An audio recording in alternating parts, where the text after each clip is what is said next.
ഞാൻ ക്ഷണിക്കുന്നു. 2 കൊരിന്ത്യർ ലേഖനം 5-ാം അധ്യായം അതിന്റെ 10-ാമത്തെ വാക്യമാണ് ചിന്തയ്ക്ക് ആധാരമായി വായിച്ചത്. അവനവൻ ശരീരത്തിലിരിക്കുമ്പോൾ ചെയ്തത് നല്ലതാകിലും തീയതാകിലും തക്കവണ്ണം പ്രാപിക്കേണ്ടതിന് നാം എല്ലാവരും ക്രിസ്തുവിന്റെ ന്യായാസനത്തിന് മുൻപാകെ വെളിപ്പെടേണ്ടതാകുന്നു. ഇന്ന് രാത്രിയിലെ എൻ്റെ പ്രസംഗത്തിന്റെ തലക്കെട്ട്, പ്രമേയം ക്രിസ്തുവിന്റെ ന്യായാസനം എന്നുള്ള വിഷയമായിരിക്കും. ക്രിസ്തുവിന്റെ ന്യായാസനം. യേശു ക്രിസ്തുവിന്റെ സഭ ആവലോടെ കാത്തിരിക്കുന്ന ഏറ്റവും മഹത്തരമായ ഒരു കാര്യമാണ് നമ്മുടെ കർത്താവായ യേശു ക്രിസ്തുവിന്റെ പുനരാഗമനം. അതിനുശേഷം നാം എല്ലാവരും അഭിമുഖീകരിക്കേണ്ട മഹത്തായ മറ്റൊരു കാര്യമാണ് ക്രിസ്തുവിന്റെ ന്യായാസനം. ദൈവശാസ്ത്ര ശാഖയിൽ അന്ത്യകാല ശാസ്ത്രം അല്ലെങ്കിൽ യുഗാന്ത്യ വിജ്ഞാനീയം, ഇംഗ്ലീഷിൽ എസ്കറ്റോളജി എന്ന് പറയും, ആ വിഷയത്തിൽ ഏറ്റവും സുപ്രധാനമായി ദൈവത്തിന്റെ പരിശുദ്ധാത്മാവ് ഉൾപ്പെടുത്തിയിട്ടുള്ള ഒരു വിഷയമാണ് ക്രിസ്തുവിന്റെ ന്യായാസനം എന്നുള്ളത്. നിങ്ങളുടെ ചിന്തയ്ക്ക് അന്ത്യകാല ശാസ്ത്രത്തിൽ പറഞ്ഞിട്ടുള്ള വിഷയങ്ങൾ ഒന്ന് വേഗത്തിൽ പറയാം. അന്ത്യകാല ശാസ്ത്രത്തിലെ പ്രഥമ വിഷയം മരണം എന്നുള്ളതാണ്. അതാണ് ഒന്നാമത്തെ വിഷയം. 2 പുനരുത്ഥാനങ്ങൾ. 3 മരണത്തിനും പുനരുത്ഥാനത്തിനും ഇടയിൽ ആത്മാവിന്റെ അവസ്ഥ. 4 യേശു ക്രിസ്തുവിന്റെ പുനരാഗമനം. യേശു ക്രിസ്തുവിന്റെ പുനരാഗമനത്തിന്റെ 2 ഘട്ടങ്ങളുണ്ട്. അതിലെ ഒന്നാമത്തെ ഘട്ടമാണ് പ്രമേയത്തിലെ 4-ാമത്തെ വിഷയം. 5 ക്രിസ്തുവിന്റെ ന്യായാസനം. ഇന്ന് രാത്രിയിലെ പ്രമേയം അതാണ്, ക്രിസ്തുവിന്റെ ന്യായാസനം. 6 കുഞ്ഞാടിന്റെ കല്യാണ മഹോത്സവം, അത് സ്വർഗത്തിൽ വെച്ചായിരിക്കും നടക്കുന്നത്. 7 യേശു ക്രിസ്തുവിന്റെ മഹത്വ പ്രത്യക്ഷത, അതാണ് യേശു ക്രിസ്തുവിന്റെ പുനരാഗമനത്തിന്റെ 2-ാമത്തെ ഘട്ടം. 8 ഹർമഗദോൻ യുദ്ധം എന്റെ കർത്താവ് നിർത്തൽ ചെയ്യുന്നു. 9 എതിർ ക്രിസ്തുവിനെയും കള്ളപ്രവാചകനെയും വിചാരണ കൂടാതെ എരിയുന്ന തീപ്പൊയ്കയിലേക്ക് തള്ളിക്കളയും. അടുത്ത വിഷയം തേജസ്സിന്റെ സിംഹാസനം എന്നുള്ളതാണ്. അത് യഹോശാഫാത്ത് താഴ്വരയിൽ കർത്താവ് വെച്ച് ഇസ്രായേലിന് ചുറ്റുമുള്ള 10 ജാതികളെ വിധിക്കും. വെളിപ്പാട് പുസ്തകം 20-ാമത്തെ അധ്യായത്തിലെ വിഷയമാണ് അടുത്തത്. സാത്താനെ, പിശാചിനെ 1000 വർഷത്തേക്ക് അഗാധകൂപത്തിൽ ബന്ധിക്കും. അനന്തരം സഹസ്രാബ്ദ വാഴ്ച അല്ലെങ്കിൽ 1000 ആണ്ട് വാഴ്ച എന്ന വാഴ്ച യേശു ക്രിസ്തു ഭൂമിയിൽ യെരൂശലേമിനെ കേന്ദ്രമാക്കി മുഴുഭൂമിയെ ഭരിക്കും. അനന്തരം അന്ത്യനായ വിധി അല്ലെങ്കിൽ വെള്ളസിംഹാസനം എന്ന വെളിപ്പാട് പുസ്തകത്തിൽ നാം കാണുന്ന വിഷയമാണ്. അതിനുശേഷം ഈ ഭൂമിയെ കർത്താവ് ശുദ്ധീകരിച്ച് പുതിയ ഭൂമിയിൽ, പുതിയ വാനത്തിൽ, പുതുവാന ഭൂമിയിൽ പുതിയ യെരൂശലേം എന്ന വിശുദ്ധ നഗരം സ്വർഗത്തിൽ പണി കഴിപ്പിച്ച് തന്റെ വിശുദ്ധന്മാരെ പാർപ്പിക്കേണ്ടതിന് വേണ്ടി ഇവിടേക്ക് ഇറക്കിക്കൊണ്ടുവരും. അനന്തരം നിത്യത. ഇതാണ് അന്ത്യകാല ശാസ്ത്രത്തിലെ പ്രമേയങ്ങൾ. അതിൽ ഏറ്റവും കാതലേറിയ ഒരു വിഷയമാണ് ഇന്ന് രാത്രിയിലെ ചിന്തയ്ക്ക് ആധാരമായി എടുത്തത്. അത് യേശു ക്രിസ്തുവിന്റെ ന്യായാസനം എന്നുള്ള വിഷയമാണ്. ക്രിസ്തുവിന്റെ ന്യായാസനം. ഇത് എപ്പോഴാണ് വെക്കുന്നത്? ആർക്കു വേണ്ടിയാണ് വെക്കുന്നത്? എവിടെയാണ് ഈ ക്രിസ്തുവിന്റെ ന്യായാസനം നടക്കുന്നത്? നിത്യാദി ചിന്തകൾ ദൈവത്തിന്റെ പരിശുദ്ധാത്മാവിന്റെ ഹൃദയത്തിൽ നൽകിയ ചിന്തയ്ക്കനുസരിച്ച്, കൃപയ്ക്കനുസരിച്ച് ഇന്ന് രാത്രിയിൽ നിങ്ങളുമായി പങ്കുവയ്ക്കുവാനായിട്ട് ഞാൻ ദൈവസന്നിധിയിൽ ശരണപ്പെടുന്നു. യേശു ക്രിസ്തുവിന്റെ സഭ ഇപ്പോൾ ആവലോടെ കാത്തിരിക്കുന്ന ഏറ്റവും മഹത്തായ സംഭവം എന്ന് പറയുന്നത് കർത്താവായ യേശു ക്രിസ്തുവിന്റെ പുനരാഗമനമാണ്. മുൻപ് ഞാൻ പറഞ്ഞതുപോലെ പുനരാഗമനത്തിന് 2 ഘട്ടങ്ങളുണ്ട്. അതിലെ ഒന്നാമത്തെ ഘട്ടം എന്ന് പറയുന്നത് നമ്മുടെ കർത്താവായ യേശു ക്രിസ്തു തന്റെ സഭയെ ചേർക്കേണ്ടതിന് മധ്യാകാശത്തിലേക്ക് ഇറങ്ങി വരും. മധ്യാകാശം എന്നൊരു പദപ്രയോഗം അക്ഷരാർത്ഥത്തിൽ തിരുവെഴുത്തുകളിൽ നമുക്ക് കാണാൻ കഴിയത്തില്ല. എന്നാൽ ആ പദത്തെ സൂചിപ്പിക്കുന്ന ഒരു വാക്യം വിശുദ്ധ തിരുവെഴുത്തുകളിലുണ്ട്. 2 തെസ്സലോനിക്കർക്ക് എഴുതിയ ലേഖനം 2-ാം അധ്യായം അതിന്റെ 1-ാമത്തെ വാക്യത്തിൽ നാം വായിക്കുമ്പോൾ, ആകയാൽ സഹോദരന്മാരെ, നമ്മുടെ കർത്താവായ യേശു ക്രിസ്തുവിന്റെ പ്രത്യക്ഷതയും നമുക്ക് അവന്റെ അടുക്കലേക്കുള്ള സമാഗമനം എന്ന് പറഞ്ഞാൽ, കർത്താവായ യേശു ക്രിസ്തു സ്വർഗത്തിൽ നിന്ന് ഭൂമിയോടുള്ള ബന്ധത്തിൽ മധ്യത്തിലേക്ക് ഇറങ്ങി വരും. നാം ഇവിടുന്ന് കയറി മധ്യത്തിലേക്ക് ചെല്ലും. അതാ സമാഗമനം. ആ പദത്തെ ആസ്പദീകരിച്ചുകൊണ്ടാണ് നമ്മുടെ പിതാക്കന്മാർ മധ്യാകാശ വരവ് എന്ന് പറയുന്നത്. ഇതിനെ വേദപണ്ഡിതന്മാർ രഹസ്യ വരവ് എന്നും കൂടെ പറയും. ഈ വിഷയത്തെ അപ്പോസ്തലനായ പൗലോസ് തെസ്സലോനിക്കർക്ക് എഴുതിയ ലേഖനത്തിൽ പറഞ്ഞിട്ടുണ്ട്. കർത്താവ് താൻ ഗംഭീരനാദത്തോടും പ്രധാന ദൂതന്റെ ശബ്ദത്തോടും ദൈവത്തിന്റെ കാഹളനാദത്തോടും കൂടെ സ്വർഗത്തിൽ നിന്ന് ഇറങ്ങി വരും. ആ വരവ് വിശ്വസിക്കുന്ന ദൈവമക്കൾ ഇതിന്റെ അകത്തിരിപ്പുണ്ടെങ്കിൽ കരമുയർത്തി ദൈവത്തെ ഒന്ന് സ്തുതിച്ചാട്ടെ. നമ്മുടെ കർത്താവ് മടങ്ങി വരുന്നില്ല എന്നെങ്കിൽ ഈ യോഗം നടത്തിയത് കൊണ്ട് യാതൊരു പ്രയോജനവുമില്ല. യേശു ക്രിസ്തുവിന്റെ പുനരാഗമനമാണ് വിശുദ്ധന്മാരുടെ ഹൃദയത്തിന് സന്തോഷം നൽകുന്നത്. അപ്പോസ്തലനായ പൗലോസ് അതിനെക്കുറിച്ച് പറഞ്ഞിരിക്കുന്നത് ജീവനുള്ള പ്രത്യാശ, ഭാഗ്യകരമായ പ്രത്യാശ. ഇതാണ് വിശുദ്ധന്മാരെയും വിശുദ്ധ മതികളെയും സന്തോഷിപ്പിക്കുന്ന ഒരു കാര്യം. യേശു ക്രിസ്തു മടങ്ങി വരും എന്ന് പറഞ്ഞാൽ നമ്മുടെ ഹൃദയം പിടഞ്ഞു വികസിക്കുന്നത്, അതോടുകൂടി നമ്മുടെ പ്രശ്നം പെർമനന്റ് ആയിട്ടാണ്. അതുകൊണ്ട് ഇന്ന് രാത്രി നമ്മുടെ കർത്താവ് മടങ്ങി വരുമെന്ന് പറഞ്ഞാൽ ഹൃദയത്തിൽ സന്തോഷമുള്ള ദൈവമക്കൾ കരമുയർത്തി ഒരു പ്രാവശ്യം കൂടെ ദൈവത്തെ സ്തുതിക്കാം. അതിന് അപ്പോസ്തലനായ പൗലോസ് പറഞ്ഞിരിക്കുന്ന 3 പ്രധാനപ്പെട്ട കാര്യങ്ങളാണ് യേശു ക്രിസ്തുവിന്റെ പുനരാഗമനത്തിന്റെ ഒന്നാമത്തെ ഘട്ടത്തിൽ. അതിൽ ഒന്ന്, കർത്താവ് താൻ ഗംഭീരനാഥം മുഴക്കും. കർത്താവ് താൻ ഗംഭീരനാഥം മുഴക്കുന്നത് ക്രിസ്തുവിൽ മരിച്ച തന്റെ വിശുദ്ധന്മാരുടെയും വിശുദ്ധമതികളുടെയും ഉയർപ്പിന് വേണ്ടിയിട്ടാണ് കർത്താവ് താൻ ഗംഭീരനാഥം മുഴക്കുന്നത്. വിശുദ്ധന്മാർക്ക് ഉയർപ്പുള്ള ഒരു ഭാഗ്യ അവസ്ഥ ദൈവസഭയ്ക്ക് മാത്രമാണ്. ആ ഭാഗ്യ പദവി ഉള്ളവർക്ക് ഇവിടെ മൗനമായിരിക്കുവാൻ കഴിയത്തില്ല. അവർ അതരങ്ങളെ തുറന്ന് ദൈവത്തെ സ്തുതിക്കും. ഒരു മനുഷ്യൻ മരിക്കുമ്പോൾ അക്ഷരാർത്ഥത്തിൽ എന്താണ് സംഭവിക്കുന്നത്? ക്രിസ്തു ഭക്തൻ മരിക്കുന്ന കാര്യം ഞാൻ പറയാം. ഒരു ദൈവഭക്തൻ മരിക്കുമ്പോൾ അവന്റെ ആത്മാവും ദേഹിയും ഈ സ്ഥൂല ശരീരം വിട്ട് പുറത്തേക്ക് വരും. ആത്മാവും ദേഹിയും ഈ സ്ഥൂല ശരീരം വിട്ട് പുറത്തേക്ക് വരും. എന്നാൽ ക്രിസ്തുവിൽ അല്ലാതെ ഒരു വ്യക്തി മരിച്ചാൽ ആ മരണം വേദനാജനകമാണ്. അതിന് പ്രാണവേദന, മരണവേദന എന്നൊക്കെ പറയാം. എന്നാൽ ഒരു ക്രിസ്തു ഭക്തൻ മരിച്ചാൽ ആ വ്യക്തിക്ക് മരണവേദന ഉണ്ടാകത്തില്ല. അതിന്റെ കാരണം തന്റെ ഭക്തന്മാരുടെ മരണം യഹോവയ്ക്ക് വിലയേറിയതാകുന്നു. അപ്പോൾ ഒരു ക്രിസ്തു ഭക്തൻ മരിക്കുമ്പോൾ സംഭവിക്കുന്നത് അവന്റെ ആത്മാവും ദേഹിയും ഈ സ്ഥൂല ശരീരം വിട്ട് പുറത്തേക്ക് വരും. അങ്ങനെ ആത്മാവും ദേഹിയും പുറത്തേക്ക് വരുന്ന അവസ്ഥയിൽ ആ വ്യക്തി തിരിച്ചറിയുന്നു, എന്റെ ഇഹലോകവാസം ഇവിടെ തീർന്നു കഴിഞ്ഞിരിക്കുകയാണ്. എന്റെ ആത്മാവും ദേഹിയും പുറത്തേക്ക് വന്നിരിക്കുകയാണ്. അങ്ങനെ ആത്മാവും ദേഹിയും പുറത്തേക്ക് വരുമ്പോൾ ആ ഭക്തൻ കാണുന്ന ഒരു അത്ഭുത കാഴ്ചയുണ്ട്. ദൈവം നിശ്ചയിച്ച ഇടത്തേക്ക് ഈ ആത്മാവിനെയും ദേഹിയെയും കൊണ്ടുപോകേണ്ടതിന് വേണ്ടി ദൈവത്തിന്റെ ദൂതന്മാർ സ്വർഗീയ ആചാരം മര്യാദകളോടുകൂടെ ആ സ്ഥാനത്തേക്ക് ഇറങ്ങി വരുന്ന ഒരു കാഴ്ചയാണ്. എന്താണ് തെളിവ്? കർത്താവായ യേശു ക്രിസ്തു പറഞ്ഞിട്ടുള്ള ഒരു സംഭവ ചരിത്രത്തിൽ ധനവാനായ ഒരു മനുഷ്യൻ, അദ്ദേഹം മരിച്ചു. യാതന ആ സ്ഥലത്ത് ചെന്നു. എങ്ങനെ ചെന്നു എന്ന് അവിടെ രേഖപ്പെടുത്തിയിട്ടില്ല. എന്നാൽ ദരിദ്രനായ ലാസർ മരിച്ചു. അവന്റെ ആത്മാവിനെ അബ്രഹാം പിതാവിന്റെ മടിയിൽ പറുദീസയിൽ ദൈവത്തിന്റെ ദൂതന്മാർ കൊണ്ടുപോയി. അപ്പോൾ ഒരു ക്രിസ്തു ഭക്തൻ മരിക്കുമ്പോൾ അവന്റെ ആത്മാവിനെയും ദേഹിയെയും മീതെയുള്ള പറുദീസയിലേക്ക് കൊണ്ടുപോകുന്നത് ദൈവത്തിന്റെ ദൂതന്മാരെ. എത്ര വലിയ ശ്രേഷ്ഠ പദവിയാ! സന്തോഷമുള്ളവർ ഒരിക്കൽ കൂടെ ദൈവത്തെ ഒന്ന് സ്തുതിച്ചാട്ടെ. പല ആളുകളും പറയുന്നത് നമ്മൾ മരിച്ച ഉടനെ നിത്യതയിൽ പ്രവേശിച്ചു. Price the Lord. ഒരു ക്രിസ്തു ഭക്തൻ മരിച്ചാൽ ഉടനെ നിത്യതയിൽ പ്രവേശിക്കുമോ? ദൈവവചനത്തിന്റെ ദൈവശാസ്ത്ര ചിന്തയിൽ ഞാൻ പറയാം, ഒരു ഭക്തനോ ഒരു ഭക്തയോ മരിച്ചാൽ ആ നിമിഷം അവർ നിത്യതയിൽ പ്രവേശിക്കുന്നില്ല. അതുകൊണ്ട് ആ പ്രയോഗം തെറ്റാം. Price the Lord. എന്താ ഇതിന്റെ കാരണം? നിത്യത എന്ന് പറയുന്നത് ദൈവശാസ്ത്രത്തിലെ ഏറ്റവും അവസാനം നടക്കുന്ന ഒരു കാര്യമാണ്. നിങ്ങൾക്ക് ലളിതമായ ഭാഷയിൽ മനസ്സിലാകേണ്ടതിന് വേണ്ടി ഞാൻ ഇങ്ങനെ പറയാം, ഈ മുഴു പ്രപഞ്ചത്തെയും ദൈവം ഒരു സമയത്തിന്റെ അതിരിനകത്ത് ഇട്ടിരിക്കുക. ഒരു സമയത്തിന്റെ അതിരിനകത്ത്. ഉൽപ്പത്തി പുസ്തകം 1-ാം അധ്യായം 1-ാമത്തെ വാക്യത്തിലും അത് തന്നെയാണ് പറയുന്നത്. ആദിയിൽ ദൈവം ആകാശവും ഭൂമിയും സൃഷ്ടിച്ചു.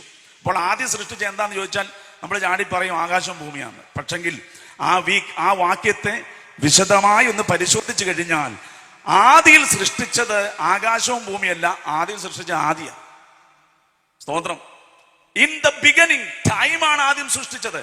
അപ്പോൾ സമയത്തെ സൃഷ്ടിച്ചിട്ട് ദൈവം ഈ സ്പേസിനെ, അതായത് ആകാശം എന്ന് മലയാളത്തിൽ പറയുമ്പോൾ ഈ മുഴു സ്പേസിനെയാണ് ദൈവം സൃഷ്ടിച്ചത്. നിങ്ങളും ഞാനും നിൽക്കുന്ന ഇടത്ത് നമ്മൾ തമ്മിൽ അകലം കാണുന്നത് ഈ സ്പേസിലാണല്ലോ, അല്ലേ? ഒന്നുമില്ലാത്ത ഈ വായുവാണ്, അല്ലെങ്കിൽ അന്തരീക്ഷമാണ്. നമ്മളൊരു പക്ഷെ ചിന്തിച്ചിരിക്കും ഇവിടെ ഒന്നുമില്ല എന്ന്, അല്ലെ? ഒന്നുമില്ല സത്യത്തിൽ. പക്ഷെങ്കിൽ ഒരു കാര്യം നമ്മൾ മനസ്സിലാക്കണം, നമ്മുടെ ഇടയിൽ കാണുന്ന ഈ അന്തരീക്ഷം, സ്പേസ്, ദൈവം സൃഷ്ടിച്ചതാണ്. Praise the lord, hallelujah. ഒറ്റ വാക്കിൽ പറഞ്ഞാൽ ഒന്നുമില്ലല്ലോ എന്ന് പറയുമ്പോൾ ഒന്നുമില്ല എന്ന് പറയാൻ ഒക്കത്തില്ല. ദൈവം അതിനെ എന്ത് ചെയ്തിരിക്കുക? നമ്മൾ തമ്മിലുള്ള ഈ ഇട, ഒന്നുമില്ലാത്തത് ദൈവം സൃഷ്ടിച്ചിരിക്കുക.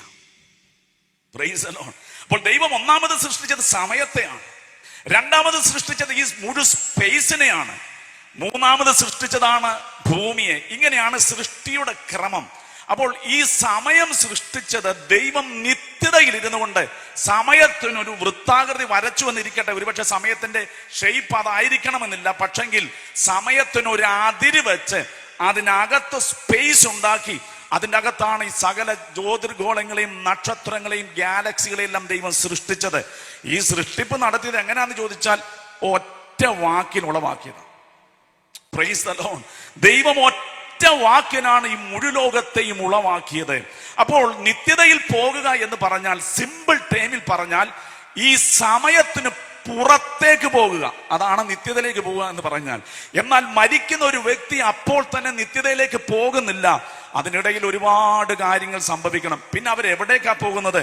ക്രിസ്തുവിൽ മരിക്കുന്ന ഒരു ദൈവ പൈതൽ, അദ്ദേഹത്തിന്റെ ആത്മാവും ദേഹിയും മീതെയുള്ള പറുദീസ എന്ന് പറഞ്ഞാൽ ഈ സമയ പരിധിക്ക് ഉത്തരദിക്കിൽ ദൈവത്തിനൊരു സ്വർഗമുണ്ട്.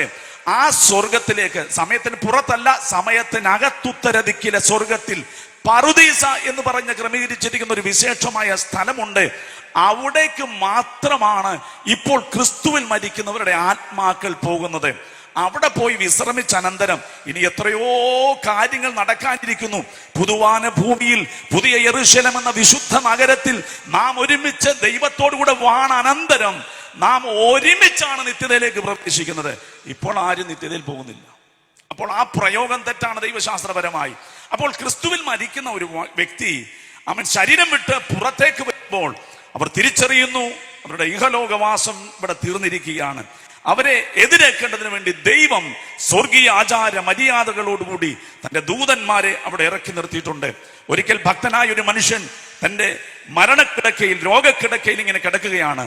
തന്റെ സഹോദരൻ തന്നെ കാണാൻ വേണ്ടി വരികന്നു. അങ്ങനെ വരുമ്പോൾ ഈ കട്ടിലിന്റെ അങ്ങേ തലയ്ക്കൽ ഭിത്തിയോട് ചേർന്നാണ് അദ്ദേഹം കിടക്കുന്നത്. ഉടനെ ആ രോഗക്കടയിൽ കിടന്ന ദൈവദാസന്റെ മൂത്ത സഹോദരൻ പറഞ്ഞു, മോനെ നീ ഇങ്ങോട്ട് തിരിഞ്ഞെന്ന് കിടന്ന് നിന്റെ മുഖം ഞാനൊന്ന് കാണട്ടെ എന്ന് പറഞ്ഞപ്പോൾ അദ്ദേഹം പറഞ്ഞു, അച്ഛാ എനിക്ക് അങ്ങോട്ട് വരാൻ ഒക്കുന്നില്ല. കട്ടിലിന്റെ അങ്ങേ തലയ്ക്കൽ ദൈവത്തിന്റെ ദൂതന്മാർ ഇരിക്കുന്ന ഒരു കാഴ്ച ഞാൻ കാണുന്നുണ്ട്. ആ കട്ടിലിൽ കിടന്നുകൊണ്ട് പാടിയ പാട്ടാണ്, ദൂതർ സംഘമാകവേ എന്നെ എതിരേൽക്കുവാൻ സദാ സന്നദ്ധരായി നിന്നിടുന്നേ. ദൈവമക്കൾക്ക് മാത്രമുള്ള പദവിയാണ് അവരുടെ മരണസമയത്ത് ശക്തിയേറിയ ദൂതന്മാർ അവരുടെ ആത്മാവിനെയും ദേഹിയെയും സ്വീകരിക്കേണ്ടതിന് വേണ്ടി അവരുടെ മരണക്കിടക്കയിൽ അടുത്തു വരുന്നത്. ഈ ഭാഗ്യ പദവിയിലായിരിക്കുന്ന ദൈവജനം കരമുയർത്തി ദൈവത്തെ ഒന്ന് സ്തുതിച്ചാട്ടെ. ഇതുപോലെ ശക്തിയോടെ ദൈവത്തെ ഒന്ന് സ്തുതിച്ചാട്ടെ. ഇത്ര ശ്രേഷ്ഠ പദവിയാ ദൈവമക്കൾക്ക് ദൈവം നൽകിയിരിക്കുന്നു. പല ആളുകളും ചിന്തിക്കുന്നത് മരിക്കുമ്പോൾ ഉറക്കത്തിന്റെ ഒരു അവസ്ഥയാണ്. ഉറക്കത്തിന് 3 ഘട്ടങ്ങളുണ്ട്. നല്ല സുബോധ അവസ്ഥ ഉറക്കത്തിന്റെ പ്രാരംഭ ദശയാണ്. ഉറക്കം അല്പം കൂടെ കട്ടയാകുമ്പോൾ ഉപബോധ മനസ്സിലേക്ക് വരും. എന്ന് പറഞ്ഞാൽ അനക്കും ഒച്ചയൊക്കെ അറിയാം, അപ്പോൾ തന്നെ ഒരു ഉറക്കത്തില്ല. എന്നാൽ ഉറക്കത്തിന്റെ 3ാമത്തെ ഘട്ടം എന്ന് പറയുന്നത് അബോധ അവസ്ഥയാണ്. അവിടെ ഒന്നും ആരും അറിയുന്നില്ല. ഈ അബോധ അവസ്ഥയല്ല മരിക്കുമ്പോൾ നമുക്കുണ്ടാകുന്നത്. നല്ല സുബോധത്തോടു കൂടെയാണ് നമ്മുടെ ശരീരം വിട്ട് ആത്മാവും ദേഹിയും പുറത്തേക്ക് വരുന്നത്. തെളിവെന്താണ്? അബ്രഹാം പിതാവ് സംസാരിച്ചു. ആമീൻ. യാതനാസ്ഥലത്ത് കിടന്ന ധനവാൻ സംസാരിച്ചു. എന്തിനപ്പുറത്ത് പുതിയ നിയമത്തിൽ വരുമ്പോൾ പൗലോസ് പറയുന്നു, ശരീരത്തിൽ ഇരുന്നാലും ശരീരം വിട്ടാലും ഞങ്ങൾ ദൈവത്തെ പ്രസാദിപ്പിക്കുവാൻ ആഗ്രഹിക്കുന്നു. വിട്ടു പിരിഞ്ഞ് ക്രിസ്തുവിനോടുകൂടെ ഇരിക്കുന്നത് അത്യുത്തമമായ ഒരു അനുഭവം, ഒരിക്കലും അബോധ അവസ്ഥയിൽ അനുഭവിക്കുവാൻ ഒക്കത്തില്ല. നല്ല സുബോധമായ അവസ്ഥയിലാണ് അത് അനുഭവിക്കുന്നത്. അതുകൊണ്ട് എന്നെ കേൾക്കുന്ന പ്രിയമുള്ള ദൈവമക്കളെ, ആമേൻ, നാം ഈ ലോകത്തിലെ ജീവിതം വിട്ടുപിരിയുന്നത് നല്ല ബോധത്തോടുകൂടെ ആയിരിക്കും. അങ്ങനെ ബോധത്തോടുകൂടെ നാം പുറത്തു വരുമ്പോൾ കാണുന്നത് ശക്തന്മാരായ ദൂതന്മാർ നമ്മെ എതിരേൽക്കുവാൻ നിൽക്കുന്ന കാഴ്ചയാണ്. അങ്ങനെ നമ്മുടെ ആത്മാവിനെയും ദേഹിയെയും മീതെയുള്ള പറുദീസിലേക്ക് ദൈവത്തിന്റെ ദൂതന്മാർ കൊണ്ടുപോകും. അതുകൊണ്ടാണ് 90-ാം സങ്കീർത്തനത്തിൽ മോശെ ഇങ്ങനെ പറഞ്ഞത്, ഞങ്ങൾ, ബഹുവചനത്തിലാണ്, അത് ആത്മാവും ദേഹിയെ കുറിച്ചാണ് പറഞ്ഞത്. സ്തോത്രം. രണ്ടുപേർ, ആത്മാവും ദേഹിയും. അതുകൊണ്ടാണ് ഞങ്ങൾ ഞങ്ങളുടെ ഭവനത്തിലേക്ക് പറന്നു പോകുമെന്ന് മോശ പറഞ്ഞത്. ഇങ്ങനെ ക്രിസ്തുവിൽ മരിച്ച വിശുദ്ധന്മാരുടെ ശരീരം മണ്ണിൽ മറവ് ചെയ്യുമ്പോൾ ഏകദേശം 12 വർഷത്തോളം കഴിഞ്ഞാൽ ഈ ശരീരം മണ്ണോട് മണ്ണടിഞ്ഞു പോകും. എന്നാൽ ശാസ്ത്രവും ദൈവത്തിന്റെ വചനവും ഒരുപോലെ പറയുന്ന ഒരു സത്യമുണ്ട്. മനുഷ്യന്റെ ശരീരം എത്ര നശിപ്പിച്ചാലും ദൈവം മനുഷ്യനെ സൃഷ്ടിക്കുവാൻ ആദ്യമായി ഉപയോഗിച്ച ആറ്റത്തിൽ വരുമ്പോൾ നശീകരണ പ്രക്രിയ നിൽക്കും. Price the lord. അത് തീ കൊണ്ട് വെന്ത് ചാരമായിക്കൊള്ളട്ടെ, ഹിംസ്ര ജന്തുക്കൾ കടിച്ചു കീറി ഭക്ഷിക്കട്ടെ, വെള്ളത്തിൽ വീണ് മരിക്കട്ടെ, സ്വാഭാവിക മരണമായിക്കൊള്ളട്ടെ, എങ്ങനെ ആയിരുന്നാലും ഒരു മനുഷ്യന്റെ ശരീരം എത്ര നശിപ്പിക്കപ്പെട്ടാലും ആ ശരീരത്തെ നിർമ്മിക്കുവാൻ ദൈവം ഉപയോഗിച്ച ആറ്റത്തിൽ വരുമ്പോൾ നശീകരണ പ്രക്രിയ നിൽക്കും. ദൈവം നമ്മുടെ ശരീരത്തെ നിർമ്മിക്കുവാൻ ആദ്യമായി ഉപയോഗിച്ചത് ഒരു ആറ്റമാണ്. ദശലക്ഷക്കണക്കിന് ആറ്റങ്ങൾ സമ്മേളിക്കുമ്പോൾ ഒരു എലമെന്റ് ഉണ്ടാകും. അനന്തകോടി എലമെന്റുകൾ ഒരുമിച്ച് സമ്മേളിക്കുമ്പോഴാണ് നമ്മുടെ കണ്ണുകൊണ്ട് കണ്ട് മനസ്സിലാക്കുവാൻ കഴിയുന്ന ഒരു ദൃശ്യമായ വസ്തുവായി മാറുന്നത്. നമ്മുടെ ശരീരം മണ്ണോട് മണ്ണടിഞ്ഞ് എത്ര അലിച്ചുപോയാലും, ആമേൻ, അഴിഞ്ഞു പോയാലും ആറ്റത്തിൽ വരുമ്പോൾ നശീകരണ പ്രക്രിയ നിൽക്കും. എന്തിനാണെന്നറിയാമോ? നമ്മുടെ കർത്താവായ യേശു ക്രിസ്തുവിന്റെ പുനരാഗമനത്തിൽ കർത്താവ് താൻ ഗംഭീരനാദം മുഴക്കുമ്പോൾ ആ നശിപ്പിക്കപ്പെട്ട ശരീരം ഒരു പുതിയ ശരീരമായി രൂപാന്തരപ്പെടും. ദ്രവത്വമുള്ള ശരീരം അദ്രവത്വത്തെ പ്രാപിക്കും. മർത്യമായ ശരീരം അമർത്യതയെ പോകും. ബലഹീനമായ ശരീരം ശക്തിയെ ഏറ്റെടുക്കും. ആമേൻ. പ്രാകൃതമായ ശരീരം ഒരു ആത്മിക ശരീരമായി തീരും. മൺമയമായ ശരീരം സ്വർഗീയമായ ഒരു ശരീരമായി രൂപാന്തരപ്പെടും. എന്റെ പ്രിയമുള്ള ദൈവമക്കളെ, നമ്മെ നശിപ്പിക്കുവാൻ ലോകത്തെ ഒരു ശക്തിയെയും ദൈവം അനുവദിച്ചിട്ടില്ല. ആമൻ. മരിച്ചാൽ പോലും നാം നശിപ്പിക്കപ്പെടുകയില്ല എന്നാണ് ദൈവത്തിന്റെ വചനം നമ്മളെ പഠിപ്പിക്കുന്നത്. കർത്താവ് താൻ ഗംഭീരനാദം മുഴക്കുമ്പോൾ അനന്തകോടി വിശുദ്ധന്മാർ കല്ലറകളെ വിട്ട് പുറത്തു വരും. അത് വിശ്വസിക്കുന്ന ദൈവജനം കരമുയർത്തി ദൈവത്തെ സ്തുതിച്ചാട്ടെ. ആമേൻ. മർത്യമായ ഈ ശരീരം അമർത്യമായ ഒരു ശരീരത്തെ പോകുന്ന ദിവസം എത്ര ശ്രേഷ്ഠകരമാണ്. ഹല്ലേലൂയ. കരമുയർത്തി ഒരു പ്രാവശ്യം കൊണ്ട് ദൈവത്തെ സ്തുതിക്ക്. നമ്മളെ നശിപ്പിക്കുവാൻ ദൈവം ഒരു ശക്തിയെയും അനുവദിക്കുകയില്ല. കർത്താവ് സഭയെ കുറിച്ച് പറഞ്ഞത് ഇങ്ങനെയാണ്, ഫിലിപ്പിയരുടെ കയ്യിൽ വെച്ച്, ഞാൻ എന്റെ സഭയെ പണിയും, പാതാള ഗോപുരങ്ങൾ അതിനെ ജയിക്കുകയില്ല. അർത്ഥം എന്താണെന്നറിയാമോ? ശത്രു നിന്നെ ജയിക്കുകയില്ല. ഇന്ന് രാത്രിയിൽ ഭാരത്തോടു കൂടെ കടന്നു വന്നിരിക്കുന്ന ദൈവജനമേ, വീട്ടിൽ നിന്ന് ഇറങ്ങിയപ്പോൾ പല ചിന്തകളാൽ കുഴഞ്ഞ ദൈവ പൈതലേ, ഇന്ന് രാത്രി നിന്റെ ഹൃദയം ഉറക്കേണ്ടതിന് വേണ്ടി ദൈവാത്മാവ് ഒരു കാര്യം ശക്തിയോടുകൂടെ പറയുന്നു: ശത്രു നിന്നെ ജയിക്കുകയില്ല. നിന്നെ ഒതുക്കിക്കളയുവാൻ, നിന്നെ മുച്ചൂട് മുടിച്ചു കളയുവാൻ വെല്ലുവിളിക്കുന്ന പല പോരുകൾ നിനക്കെതിരെ ഉണ്ടായിരിക്കാം. എന്നാൽ ഇന്ന് രാത്രി സഭയുടെ നാഥൻ ഒരു കാര്യം പറയുകയാണ്: ശത്രു നിന്നെ ജയിക്കുകയില്ല. അത് വിശ്വസിക്കുന്ന ദൈവജനം കരമടിച്ച് ദൈവത്തെ ഒന്ന് സ്തുതിച്ചാട്ട്.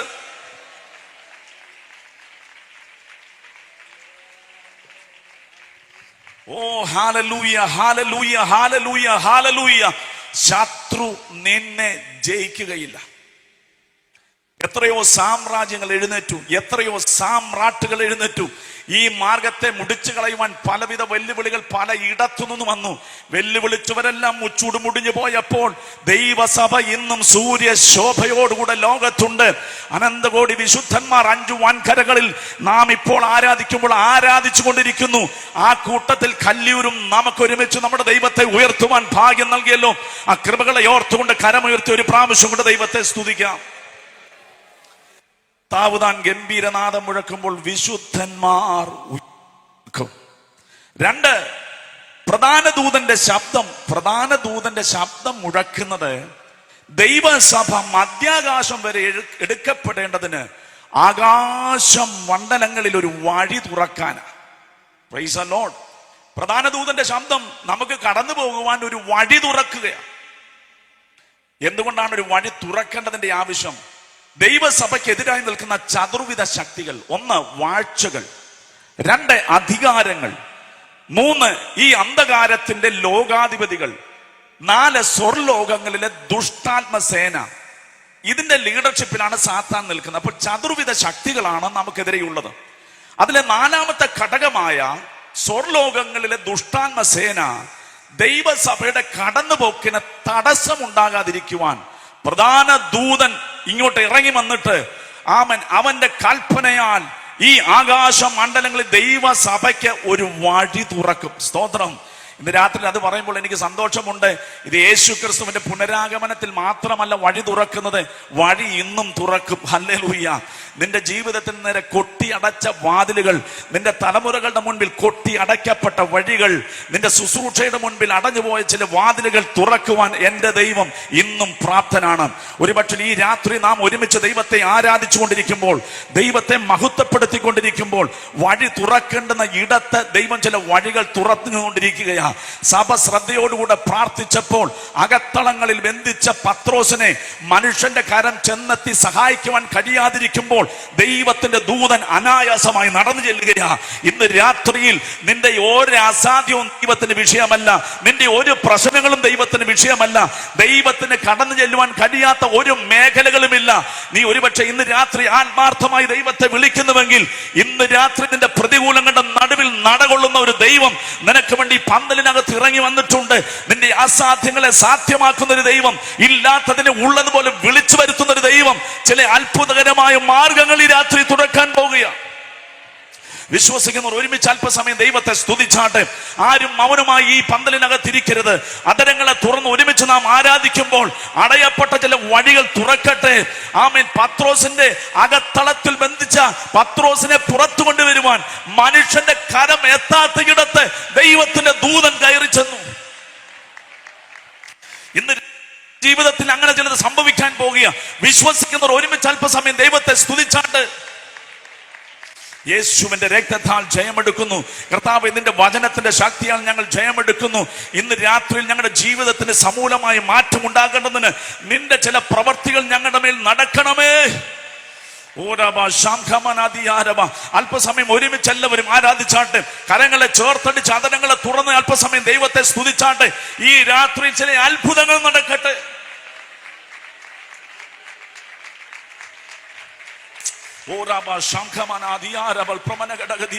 എല്ലാവരും അല്പസമയം ദൈവത്തെ ആരാധിച്ചാട്ടെ.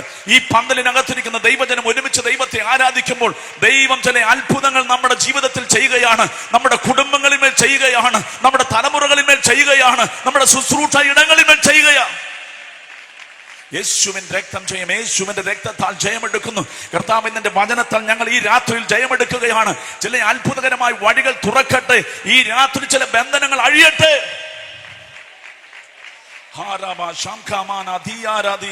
യേശുവിന്റെ രക്തത്താൽ ഞങ്ങൾ ജയമെടുക്കുന്നു. കർത്താവ്, നിന്റെ വചനത്തിന്റെ രാത്രി ഞങ്ങൾ ജയമെടുക്കുന്നു. നിന്റെ വചനത്തിന്റെ ശക്തി കൊണ്ട് ഈ രാത്രി ഞങ്ങൾ ജയമെടുക്കുന്നു.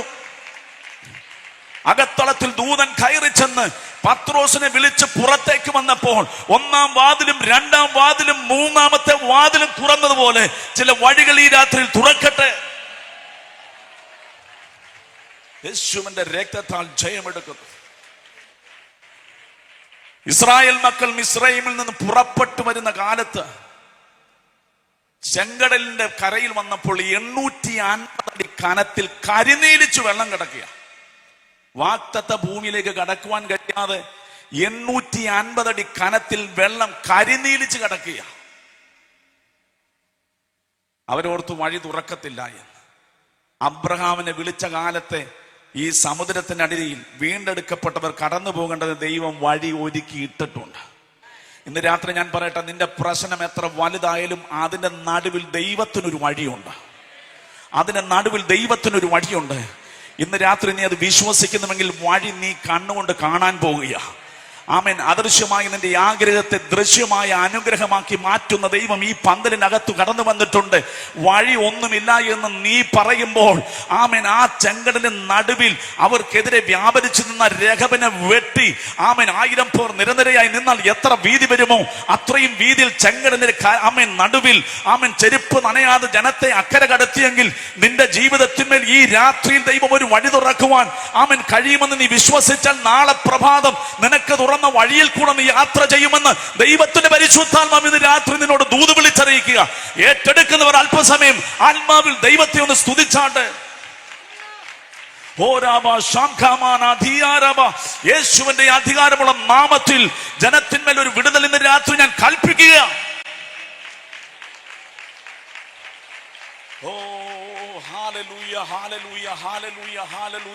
കർത്താവ്, ഇന്ന് രാത്രി ഞങ്ങളുടെ നടുവിൽ വലിയ വിടുതൽ നടക്കട്ടെ. നിന്റെ നാമത്തിൽ ചില വിടുതലുകൾ നടക്കട്ടെ. നിന്റെ നാമത്തിൽ ചില വഴികൾ തുറക്കട്ടെ. നിന്റെ നാമത്തിൽ ചില ബന്ധനങ്ങൾ അഴിഞ്ഞു മാറട്ടെ. നിന്റെ നാമത്തിൽ ചിലർ സൗഖ്യമാകട്ടെ. നിന്റെ നാമത്തിൽ ചിലർ സമാധാനം കൈക്കൊള്ളട്ടെ. ഇന്ന് രാത്രി കലങ്ങി മറിഞ്ഞ ഹൃദയത്തോടുകൂടെ വന്ന ചില ജനത്തെ ഇന്ന് രാത്രി നിന്റെ കരത്തിന്റെ സ്പർശനത്താൽ അത്ഭുതകരമായ വിടുതൽ അവരുടെ ശരീരത്തിൽ അനുഭവിക്കട്ടെ, അവരുടെ ജീവിതത്തിന്മേൽ അനുഭവിക്കട്ടെ. ഈ രാത്രി അത് സംഭവിക്കട്ടെ. അവരുടെ അനുഗ്രഹത്തിന്, ഉയർച്ചയ്ക്ക്, അവരുടെ സമാധാനത്തിന്, സന്തോഷത്തിന് ആമേൻ, അവരുടെ അഭിവൃദ്ധിക്ക് തടസ്സമായി നിൽക്കുന്ന എല്ലാ അന്ധകാര പൈശാചിക പോരുകളെയും സ്വർഗത്തിനും ഭൂമിക്കും അധികാരിയായ യേശു ക്രിസ്തുവിൻ നാമത്തിൽ വിടുതൽ കൽപ്പിക്കുകയാണ് കർത്താവേ. Price the Lord. പ്രധാന ദൂതന്റെ ശബ്ദം ദൈവസഭയ്ക്ക് കടന്നു പോകുവാൻ ആകാശമണ്ഡലങ്ങളിൽ ഒരു വഴി തുറക്കുന്നു. 3, ദൈവത്തിന്റെ കാഹളം. ദൈവത്തിന്റെ കാഹളം മുഴക്കുന്നത് എന്തിനാണെന്നറിയാമോ? അന്ന് ജീവിച്ചിരിക്കുന്ന തന്റെ വിശുദ്ധന്മാരും വിശുദ്ധ മതികളും രൂപാന്തരപ്പെടുവാൻ വേണ്ടിയാണ് ദൈവത്തിന്റെ കാഹളം മുഴക്കുന്നത്. അപ്പോൾ ഇപ്പോൾ കർത്താവ് വന്നാൽ നമ്മൾ അനുഭവിക്കുന്നത് രൂപാന്തരമാണ്. ഇരിക്കുന്ന ഇരുപ്പിൽ നാം രൂപാന്തരപ്പെടും. അതിനെക്കുറിച്ച് പൗലോസ് പറഞ്ഞിരിക്കുന്നത് അതൊരു മാർമിക വിഷയമെന്നാണ്. വിശദീകരിക്കാൻ ഒരുപാട് സമയം. അപ്പോൾ കർത്താവിന്റെ പുനരാഗമനത്തിന്റെ 1ാമത്തെ ഘട്ടത്തിൽ ഈ 3 കാര്യങ്ങളാണ് സംഭവിക്കുന്നത്. 1, കർത്താവ് താൻ ഗംഭീരനാദം മുഴക്കും. അത് മരിച്ച വിശുദ്ധന്മാരുടെയും വിശുദ്ധമതികളുടെയും ഉയർപ്പിനാണ്. 2, പ്രധാന ദൂതന്റെ ശബ്ദം. അത് നമുക്ക് കടന്നു പോകേണ്ടതിന് ആകാശ മണ്ഡലങ്ങളിൽ ഒരു വഴി തുറക്കപ്പെടേണ്ടതിനാണ്. 3, ദൈവത്തിന്റെ കാഹളം. അന്ന് ജീവിച്ചിരിക്കുന്ന വിശുദ്ധന്മാരുടെ രൂപാന്തരത്തിനാണ് അത് സംഭവിക്കുന്നത്. ഇത് സംഭവിച്ചു കഴിയുമ്പോൾ ആമേൻ, സ്തോത്രം, സംഭവിക്കുന്നത് നാം ഒരുമിച്ച് കർത്താവിനെ കാണേണ്ടതിന് മേഘങ്ങളിൽ എടുക്കപ്പെടും. Praise the lord. അത് കേട്ടിട്ട് സന്തോഷമൊന്നുമില്ലേ? ഹല്ലേലൂയ. നാം മധ്യാകാശത്തേക്ക് എന്ത് ചെയ്യും? എടുക്കപ്പെടും. അതിന് കൊടുത്തേക്കുന്ന ഇംഗ്ലീഷ് പദമാണ് കോട്ട് അപ്പ്. ഇവിടുന്ന് അപ്രത്യക്ഷമാകും, മധ്യാകാശത്ത് പ്രത്യക്ഷമാകും. ഇത് സംഭവിക്കുവാൻ വചനത്തിൽ പറഞ്ഞിരിക്കുന്ന സമയം എന്ന് പറയുന്നത് കണ്ണ് അടച്ച് തുറക്കുന്നതിന് മുൻപ്. ഇത്ര സമയമുള്ളൂ. Price the Lord. എന്നാൽ നമ്മൾ പോകുന്ന ദൂരം അങ്ങനെയുള്ളൊരു ദൂരമല്ല. ഇന്ന് രാവിലെയും ദൈവത്തിന്റെ വചനം ഞാനിവിടെ ശുശ്രൂഷിച്ചു, രാത്രിയിലും പ്രസംഗം. ഇപ്പൊ രാത്രി മാത്രം ഉണ്ടായിരുന്നെങ്കിൽ ഇന്ന് രാവിലെ വീട്ടിൽ നിന്ന് പുറപ്പെട്ട് വൈകുന്നേരത്തേക്ക് ഇങ്ങ് വരത്തുള്ളായിരുന്നു. രാവിലെയും കൂടെ ഉണ്ടായിരുന്നതുകൊണ്ട് തലേ ദിവസമേ ഞാൻ എന്ത് ചെയ്തു? ഇനി പോന്നു തിരുവല്ലായിരുന്നു. സ്തോത്രം. അങ്ങനെ പോരാനുള്ള കാരണം മിക്കവാറും ഞാൻ ഈ തിരുവനന്തപുരത്തേക്ക് വരുമ്പോൾ സമയത്ത് എന്ത് ചെയ്തില്ല. ദൈവമേ, ഓടിച്ചാലും തീരാത്തൊരു സ്ഥലം. മണിക്കൂറുകൾ ഓടിച്ചിട്ട് എവിടം വരെ ആയെന്ന് ചോദിക്കുമ്പോൾ പറയാം കിളിമാനൂർ വരെ ആയിട്ടേ ഉള്ളൂ. അതുകൊണ്ട് ഞാൻ തലേ ദിവസമേ നീ പോന്നു. വന്ന ഇവിടെ ഒരു ഹോട്ടലിലൊക്കെ താമസിച്ച് സമാധാനമായിട്ടാണ് ദൈവവചനം ശുശ്രൂഷിക്കാൻ രാവിലെ വന്നത്. 100 കിലോമീറ്ററേ ഉണ്ടെന്നാണ് ഞാൻ വിചാരിക്കുന്നത്. തിരുവല്ലായിൽ നിന്ന് ഇവിടം വരെ ഒരു 100 കിലോമീറ്റർ കാണും. ഈ 100 കിലോമീറ്റർ നമ്മുടെ ഈ റോഡിൽ കൂടെ യാത്ര ചെയ്തു വരാൻ 4 മണിക്കൂറിലധികം സമയമെടുക്കുക. വെറും 100 കിലോമീറ്റർ. എന്നാൽ ഈ മധ്യാകാശം എന്ന് പറയുന്നത് ഈ കിലോമീറ്റർ കണക്കിലോ മൈല് കണക്കിലോ ഒന്നും പറഞ്ഞാൽ എത്തുന്ന ദൂരമല്ല. അതിന് ശാസ്ത്രജ്ഞന്മാർ ഈ അന്തരീക്ഷത്തിലെ ദൂരം അളക്കാൻ പ്രകാശവർഷമാണ് അതിന്റെ തോതായി വെച്ചിരിക്കുന്നത്. പ്രകാശവർഷം എന്ന് പറഞ്ഞാൽ എന്താ? പ്രകാശം ഒരു സ്ഥലത്തു നിന്ന് ആരംഭിച്ചാൽ പ്രകാശത്തിന്റെ വേഗതയിൽ സഞ്ചരിക്കും. പ്രകാശത്തിന്റെ വേഗത എന്ന് പറയുന്നത് 1 സെക്കൻഡിൽ 1,86,000 മൈല. സ്തോത്രം. പ്രകാശത്തിന്റെ വേഗത എന്ന് പറയുന്നത് 1 സെക്കൻഡിൽ 1,86,000 മൈൽ. അപ്പൊ ഞാൻ നിങ്ങളോട് ചോദിക്കുക, അങ്ങനെയാണെങ്കിൽ പ്രകാശം 2 സെക്കൻഡ് കൊണ്ട് എത്ര ദൂരം സഞ്ചരിക്കും? ആരും മിണ്ടുന്നില്ല. 2 2 4 എന്നൊക്കെ പറയുന്ന പോലെ പറയാൻ ഒക്കുന്നില്ല അല്ലേ? അതാ എന്റെ പ്രശ്നം. അപ്പോൾ 1 സെക്കൻഡിൽ പ്രകാശം 1,86,000 മൈൽ യാത്ര ചെയ്യുമെങ്കിൽ 2 സെക്കൻഡിൽ അതിന്റെ ഇരട്ടിയായി. അങ്ങനെ പ്രകാശം തുടരെ 1 വർഷം യാത്ര ചെയ്താൽ എത്തുന്ന ദൂരമാണ് 1 പ്രകാശവർഷ ദൂരം. അപ്പൊ പ്രകാശത്തിന്റെ ദൂരം അതാ. അപ്പോൾ 1 പ്രകാശവർഷത്തിന്റെ ദൂരം കണക്കാക്കിയെടുത്താൽ, എന്ന് പറഞ്ഞാൽ പ്രകാശം 1,86,000 മൈൽ വേഗത്തിൽ 1 വർഷം തുടരെ യാത്ര ചെയ്താൽ കിട്ടുന്ന ദൂരം 5.88 ട്രില്യൺ മൈൽസ് ആണ്. ഇത്രയും ദൂരമാണ് പ്രകാശം 1 വർഷത്തിൽ സഞ്ചരിക്കുന്നത്. അപ്പോൾ നമ്മുടെ ഈ സൗരയൂഥം, സൂര്യന് ചുറ്റും ഇറങ്ങുന്ന 9 ഗ്രഹങ്ങളെന്ന് നമ്മൾ സ്കൂളിൽ പഠിച്ചു. അതിന്റെ ഉപഗ്രഹങ്ങളുണ്ട്. എന്നാൽ ശാസ്ത്രം പറയുന്നു അതിൽ കൂടുതൽ ഗ്രഹങ്ങളുണ്ട്. ഏതൊക്കെയാൽ നമ്മുടെ ഈ സോളാർ സിസ്റ്റം മിൽക്കി വേ അല്ലെങ്കിൽ ക്ഷീരപഥം എന്ന് പറയുന്ന ഒരു ഗാലക്സി നീക്കിയ, ക്ഷീരപഥം എന്ന് പറയുന്ന അല്ലെങ്കിൽ മിൽക്കി വേ എന്ന് പറയുന്ന ഒരു ഗാലക്സിയിലാണ് നമ്മുടെ ഈ സോളാർ സിസ്റ്റം നിൽക്കുന്നത്. ഈ മിൽക്കി വേ എന്ന് പറയുന്ന ഗാലക്സിയുടെ ഒരറ്റം മുതൽ മറ്റേ അറ്റം വരെയുള്ള ദൂരം എന്ന് പറയുന്നത് 1,00,000 പ്രകാശവർഷ ദൂരമാണ്. ചുമ്മാ ഒന്ന് മനസ്സിൽ കണക്ക് കൂട്ടിക്ക്. സ്തോത്രം. നമ്മുടെ സൗരയൂഥം നിൽക്കുന്ന ഗാലക്സിയുടെ ഒരറ്റം മുതൽ മറ്റേ അറ്റം വരെയുള്ള ദൂരമാണ് 1,00,000 പ്രകാശവർഷ ദൂരം. സ്തോത്രം. ഇങ്ങനെയുള്ള 200 ബില്യൺസ് ഓഫ് ഗാലക്സികൾ ഇപ്പോൾ ശാസ്ത്രം കണ്ടെത്തിയിട്ടുണ്ട്. ഇതിലുമൊക്കെ എത്രയോ മടങ്ങാണ് ഈ പ്രപഞ്ചം. സ്വർഗത്തിനും ഭൂമിക്കും മധ്യ എന്ന് പറയുന്നത്, മധ്യാകാശം എന്ന് പറയുന്നത് ഈ ഭൂമിയിൽ നിന്ന് എത്രയോ കോടി പ്രകാശവർഷ ദൂരമാണ്. ഹല്ലേലൂയ. അവിടേക്കാണ് സഭ എന്ത് ചെയ്യുന്നത്? എടുക്കപ്പെടുന്നത്. എത്ര നേരം കൊണ്ട്? കണ്ണ് അടച്ച് തുറക്കുന്ന നേരം കൊണ്ട്. നിന്റെ പുനരുത്ഥാനത്തിന്റെ ശക്തിയുടെ വലിപ്പം ഇന്ന് രാത്രി നീ ഗ്രഹിക്കണം. കണ്ണടച്ച് തുറക്കുന്ന നേരം കൊണ്ട് അനന്തകോടി പ്രകാശവർഷ ദൂരം നീ പോകണമെങ്കിൽ ആ പുനരുത്ഥാനത്തിന്റെ ശക്തി എത്ര വലിപ്പമുള്ളതാണ്. അതുകൊണ്ടാണ് അപ്പോസ്തലനായ പൗലോസ് എഫെസ്യർക്ക് എഴുതിയ ലേഖനത്തിൽ പറഞ്ഞിരിക്കുന്നത്, അവന്റെ ശക്തിയുടെ അളവറ്റ വലിപ്പം നിങ്ങൾ ഗ്രഹിക്കണം. ആ ശക്തി ഇന്ന് രാത്രി നിനക്കും ഇവിടെ അവൈലബിളാ. നിന്റെ ഒരു രോഗവും എന്റെ കർത്താവിന് ബുദ്ധിമുട്ടില്ല. നിന്റെ ഒരു പ്രശ്നവും പ്രതിസന്ധിയും എന്റെ ദൈവത്തിന് വിഷയമല്ല. കണ്ണടച്ച് തുറക്കുന്ന നേരം കൊണ്ട്, നിമിഷം കൊണ്ട് അനന്തകോടി പ്രകാശവർഷം ദൂരം നിന്നെ കൊണ്ടുപോകാമെങ്കിൽ, നീ അനുഭവിക്കുന്ന ചെറിയ ഘടത്തിൽ നിന്ന് നിന്നെ പുറത്തു കൊണ്ടുവരുവാൻ ദൈവത്തിന് നിമിഷം പോലുമില്ല. ഇന്ന് രാത്രി നീ അഭിമുഖീകരിച്ചുകൊണ്ടിരിക്കുന്ന പ്രതിസന്ധിക്കകത്തു നിന്ന് നിന്നെ പുറത്തു കൊണ്ടുവരുവാൻ ദൈവത്തിന് നിമിഷത്തിന്റെ ആവശ്യമില്ല. നീ അനുഭവിക്കുന്ന രോഗത്തിൽ നിന്ന് നിനക്ക് വിടുതൽ നൽകുവാൻ എന്റെ ദൈവത്തിന്റെ വല്ലഭത്വമുള്ള ശക്തി തിരിച്ചറിയുന്ന ഒരു അല്പസമയം കൂടെ ദൈവത്തെ ഒന്ന് സ്തുതിച്ചാട്ട്. ഓ ഹല്ലേലൂയ. എന്റെ കർത്താവിന്റെ വല്ലഭത്വമുള്ള ശക്തി ഈ രാത്രി നിനക്ക് വേണ്ടി വ്യാപരിക്കുന്നുണ്ട്.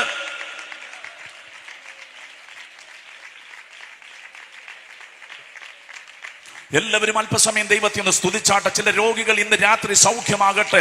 എന്റെ കർത്താവിന്റെ ശക്തി നിന്റെ മൺകൂടാരത്തിൽ വ്യാപരിച്ചാൽ നിന്റെ ആന്തരിക അവയവങ്ങളിൽ മേൽ, മാംസപേശികളിൽ മേൽ, അസ്ഥി വ്യൂഹങ്ങളിൽ മേൽ ആമേൻ ഇന്ന് രാത്രി ദൈവത്തിന്റെ സൗഖ്യം വ്യാപരിച്ചാൽ നീ വന്നതുപോലെയല്ല, നീ തുള്ളിയും ചാടിയും ദൈവത്തെ മഹത്വപ്പെടുത്തിക്കൊണ്ട് മടങ്ങിപ്പോകുവാൻ ഇന്ന് രാത്രി നിനക്ക് കഴിയും. വിശ്വാസത്തോടെ ആ ശക്തി സ്വീകരിക്കുവാൻ എത്ര പേർ ഈ രാത്രി തയ്യാറാകുന്നു? അവർ ഒരുമിച്ച് കരങ്ങളടിച്ച് ദൈവത്തെ ഒന്ന് സ്തുതിച്ചാണ്ട്, എന്റെ കർത്താവിന്റെ വല്ലഭത്വമുള്ള കരം, അവന്റെ ആണിപ്പൊഴുതുള്ള കരം നിന്റെ ശിരസിന്മേൽ ഈ രാത്രി ഒന്ന് തുടട്ടെ.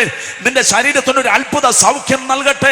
നീ ഇന്ന് രാത്രി ആയിരിക്കുന്ന പ്രതിസന്ധിക്കകത്തു നിന്ന്, നിന്റെ കടഭാരങ്ങളിൽ നിന്ന്, ആരെ കൊണ്ടും സഹായിക്കുവാൻ കഴിയാത്ത ചുറ്റുപാടിൽ നിന്ന് നിമിഷം കൊണ്ട് നിന്നെ പുറത്തെടുക്കുവാൻ എന്റെ കർത്താവ് ഇന്ന് രാത്രിയിൽ ഈ പന്തലിനകത്ത് വന്നിട്ടുണ്ട്. അത് തിരിച്ചറിയുന്നവർ ഒരുമിച്ച് അല്പം ദൈവത്തെ സ്തുതിക്കാം. യേശുവിന്റെ രക്തത്താൽ ജയമെടുക്കുന്നു. കർത്താവേ, നിന്റെ വചനത്തിന്റെ ശക്തിയാൽ ഞങ്ങൾ ജയമെടുക്കുന്നു. ഇന്ന് രാത്രി സന്തോഷമുള്ളവർ എല്ലാവരും അല്പസമയം ദൈവത്തെ ഒരുമിച്ച് ആരാധിച്ചാട്ടെ. നിങ്ങളുടെ ശുശ്രൂഷ മേഖലകളിൽ മേൽ ദൈവത്തിന്റെ പ്രവൃത്തി നടക്കട്ടെ.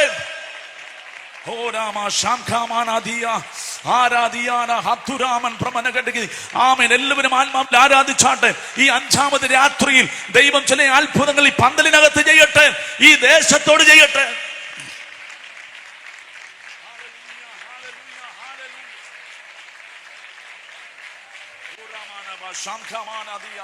എല്ലാവരും ദൈവത്തെ ആരാധിച്ചാട്ടെ. ഒരുമിച്ച് നാം ദൈവത്തെ സ്തുതിക്കുമ്പോൾ നാം ഇന്ന് വരെ അറിഞ്ഞിട്ടില്ലാത്ത ചില അത്ഭുതങ്ങൾ നമ്മുടെ നടുവിൽ നടക്കാൻ പോകുകയാണ്.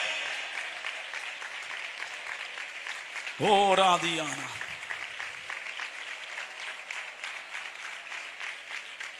Hallelujah, hallelujah, hallelujah, hallelujah. എല്ലാവരും അതരങ്ങളെ തുറന്ന് അന്യഭാഷകളിൽ ദൈവത്തെ അല്പസമയം ആരാധിക്കാം. ഈ ആരാധനയുടെ നടുവിൽ ദൈവം ചില അത്ഭുതങ്ങൾ ചെയ്യട്ടെ. ആമേൻ. നിന്റെ ശിരസിന്മേൽ അവന്റെ കരം തൊടട്ടെ. നിന്റെ കുടുംബത്തിൽ ദൈവപ്രവൃത്തി നടക്കട്ടെ. നാം ഒരുമിച്ച് വിട്ടിരുന്ന് ആരാധിക്കുമ്പോൾ നിന്റെ വീടിന്റെ അകത്തളങ്ങളിൽ കൂടെ ദൈവത്തിന്റെ കരസ്പർശനം ഉണ്ടാകട്ടെ. ചില അത്ഭുതങ്ങൾ ജനത്തിന്മേൽ നടക്കട്ടെ, തലമുറകളിന്മേൽ നടക്കട്ടെ.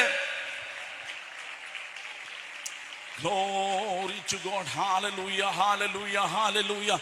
ഓരവാ ശാന്തരാദിയാനവാ ആത്തുൽ പ്രമനഘടകതിയ. എല്ലാവരും അല്പസമയം ദൈവത്തെ ആരാധിച്ചാണ്ട്, മടികൂടാതെ അല്പസമയം ദൈവത്തിന് മഹത്വം കൊടുത്താണ്ട് ഇന്ന് രാത്രി ദൈവം ചില അത്ഭുതങ്ങൾ ചെയ്യട്ടെ. നമ്മുടെ നടുവിൽ ദൈവപ്രവൃത്തി വെളിപ്പെട്ടു വരട്ടെ. Glory to God, glory to God, glory to God, glory to God. ഒരുമിച്ച് നമുക്ക് ദൈവത്തെ ആരാധിക്കാം. എല്ലാവരും അല്പസമയം ദൈവത്തെ സ്തുതിച്ചാട്ടെ. ആരും ഇവിടെ മൗനമായിരിക്കരുത്. നമ്മുടെ നടുവിൽ ദൈവത്തിന് ചിലത് ചെയ്യുവാനായിട്ടുണ്ട്. നിങ്ങൾ വന്നതുപോലെയല്ല മടങ്ങിപ്പോകേണ്ടത്. ഒരു അത്ഭുതമായിട്ടായിരിക്കണം മടങ്ങിപ്പോകേണ്ടത്. കാലങ്ങളിലായി നിന്നെ മതിച്ചുകൊണ്ടിരിക്കുന്ന ചില സങ്കടങ്ങൾ നിന്റെ ജീവിതത്തിൽ നിന്ന് വിട്ടുമാറട്ടെ. ചില പ്രതിസന്ധികൾ നിന്റെ ജീവിതത്തിൽ നിന്ന് വിട്ടുമാറട്ടെ. ചില കടഭാരങ്ങൾ നിന്റെ കുടുംബത്തിൽ നിന്ന് അടിഞ്ഞു പോകട്ടെ. Glory to God. Hallelujah, hallelujah. We praise you Lord. നമുക്ക് ഒരുമിച്ച് ദൈവത്തെ ആരാധിക്കാം. അല്പസമയം അന്യഭാഷയിൽ ദൈവത്തെ സ്തുതിച്ചാട്ടെ. ദൈവം നിശ്ചയമായ ഒരു പ്രവൃത്തി നമ്മുടെ നടുവിൽ അയക്കാൻ പോകുകയാണ്. ഓ രാധിയാണ്.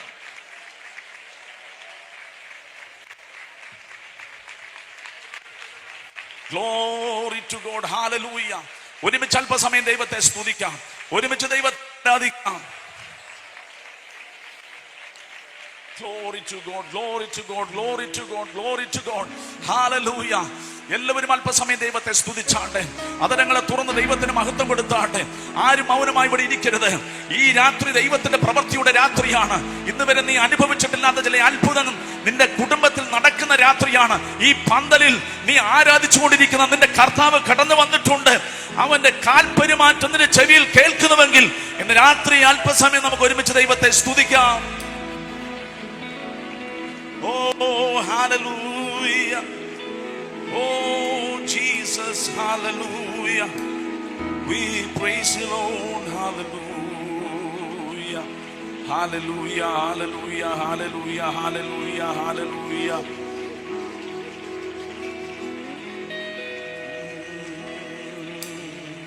Hallelujah.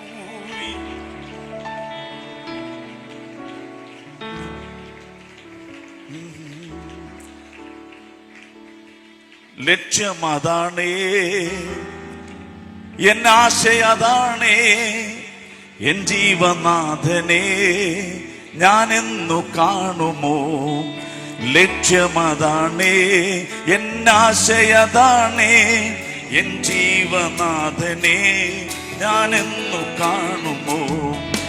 ലക്ഷ്യമതാണേ, എൻ ആശയതാണേ, എൻ ജീവനാഥനെ ഞാനെന്നു കാണുമോ. ഈ പാഴ്മരുഭൂമി എനിക്കാനന്ദമല്ലേ,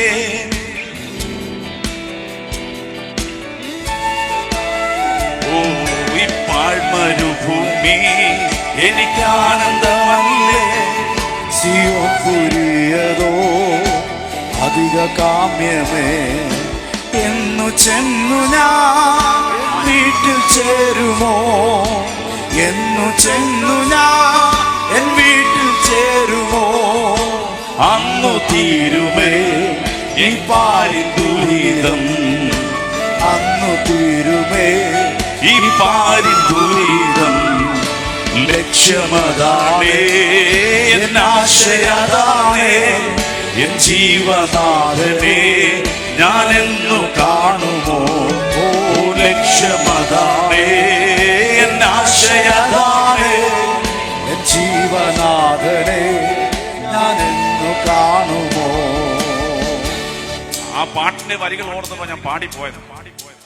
ഈ പാഴ്മരുഭൂമി എനിക്ക് ആനന്ദമല്ലേ സ്വർഗപുരി അധിക കാമ്യമേ ആണെങ്കിൽ കരമുയർത്തി ദൈവത്തെ ഒന്ന് സ്തുതിച്ചാട്ടെ.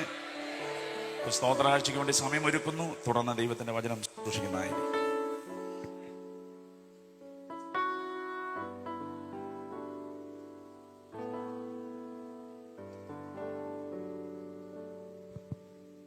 ഇപ്പോൾ കർത്താദാസൻ ഒരു ഗാനം ആലപിക്കുമ്പോൾ എല്ലാവരും നമ്മുടെ മീറ്റിങ്ങിന് വേണ്ടിയിട്ട് ആത്മാർത്ഥമായി നമ്മുടെ വചനം പഠിപ്പിക്കുന്ന പോലെ നിന്റെ ഭാരം യഹോവയോട് വെച്ചുകൊള്ളുക, ദൈവത്തോട് വെച്ചുകൊള്ളുക.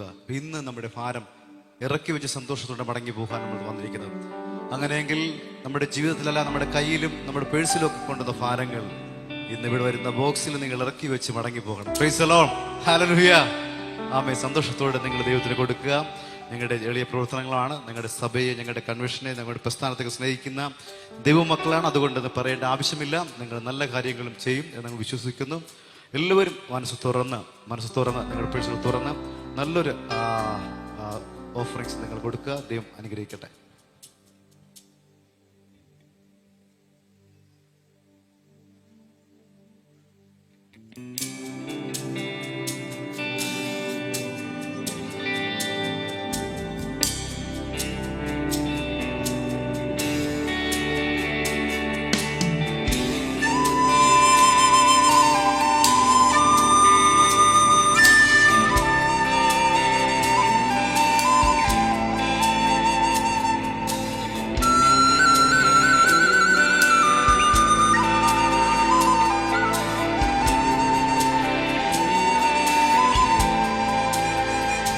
ശോഭയേറും ഓർ നാടുണ്ടത് കാണമേ ദൂരെ വിശ്വാസത്താ താതൻ വാസം നമുക്കൊരുക്കി നിൽക്കുന്നുണ്ടക്കരെ കാത്തതാ. ശോഭയേറും ഓർ നാടുണ്ടത് കാണാമേ ദൂരെ വിശ്വാസത്താ താതൻ വാസം നമുക്കൊരുക്കി നിൽക്കുന്നുണ്ടക്കരെ കാത്തതാ. വേഗം ചേർന്നിടും ഭംഗിയേറിയ തീരത്ത്. വേഗം ചേർന്നിടും ഭംഗിയേറിയ തീരത്ത്. വേഗം ചേർന്നിടും ഭംഗിയേറിയ തീരത്ത്. വേഗം ചേർന്നിടും ഭംഗിയേറിയ തീരത്ത്.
ശോഭന നാട്ടിൽ പാടും വാഴ്ത്തപ്പെട്ടോരുടെ സംഗീതം.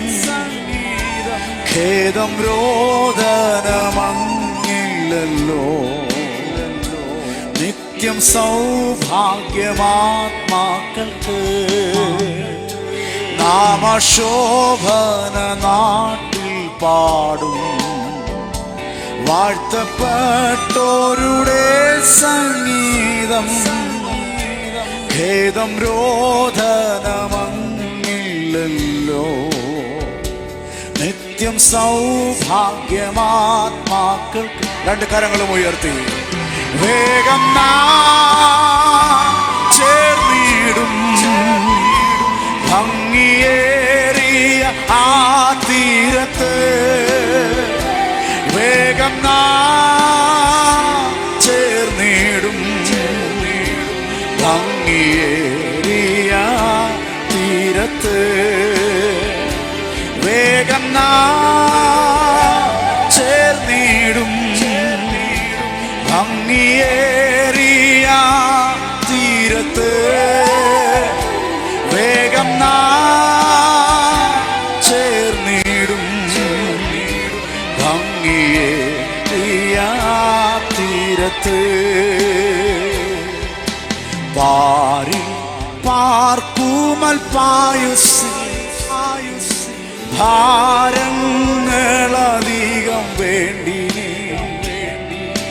കാരീരും പാണിയേറ്റവൻ ഭാരങ്ങൾ വഹിച്ചിടും. ഞാനൻ പാദങ്ങൾ വച്ചിടും നീങ്ങി പോകാത്ത പാറമേ. എനിക്കായി പിളർന്ന പാറമേ. ഞാനൻ പാദങ്ങൾ വച്ചിടും നീങ്ങി പോകാത്ത പാറമേ. എനിക്കായി പിളർന്ന പാറമേ. എനിക്കായി പിളർന്ന പാറമേ. എനിക്കായി പിളർന്ന പാറമേ.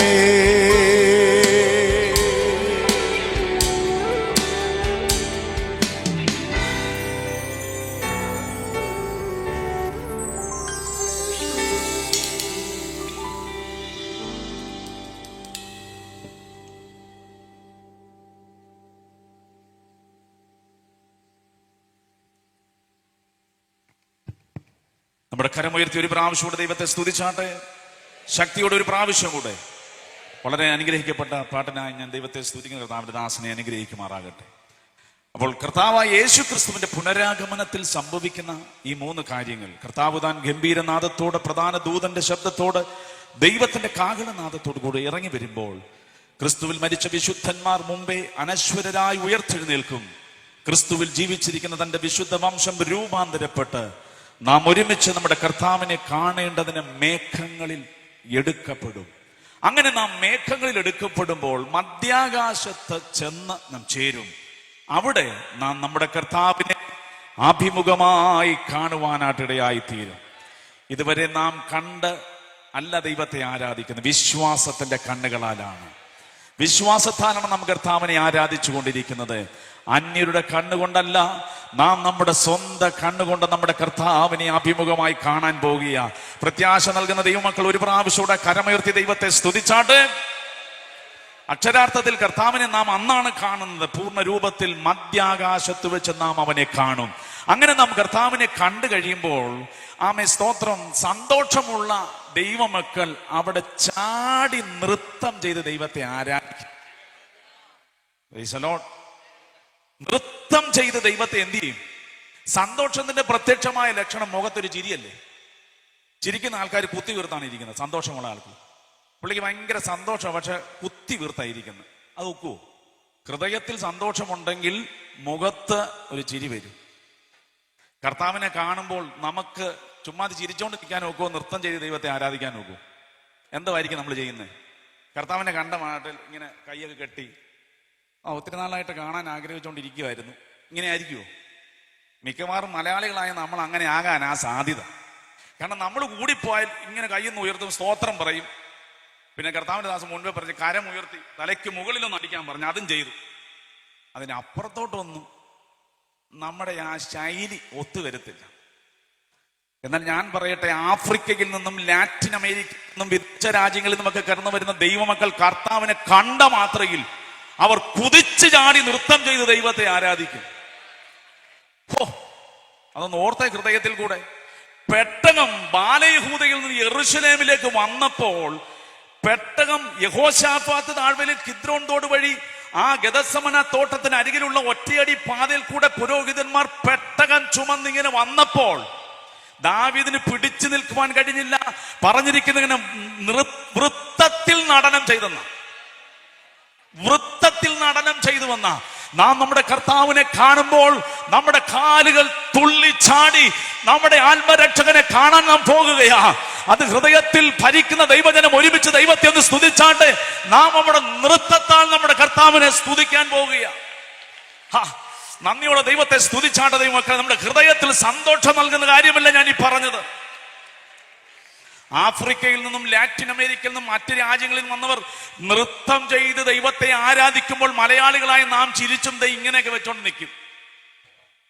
അതുകൊണ്ട് ഇന്ന് രാത്രി വീട്ടിലൊക്കെ ചെന്നിട്ട് മുറിക്കകത്ത് കയറി കഥ കടച്ച കണ്ണാടിയുടെ മുന്നിൽ കർത്താവ് നിന്നെ കാണുമ്പോൾ എങ്ങനെയാണ് നൃത്തം ചെയ്യേണ്ടത് എന്നൊക്കെ ഒന്ന് പഠിച്ചു നോക്കുന്നത് നല്ലത്.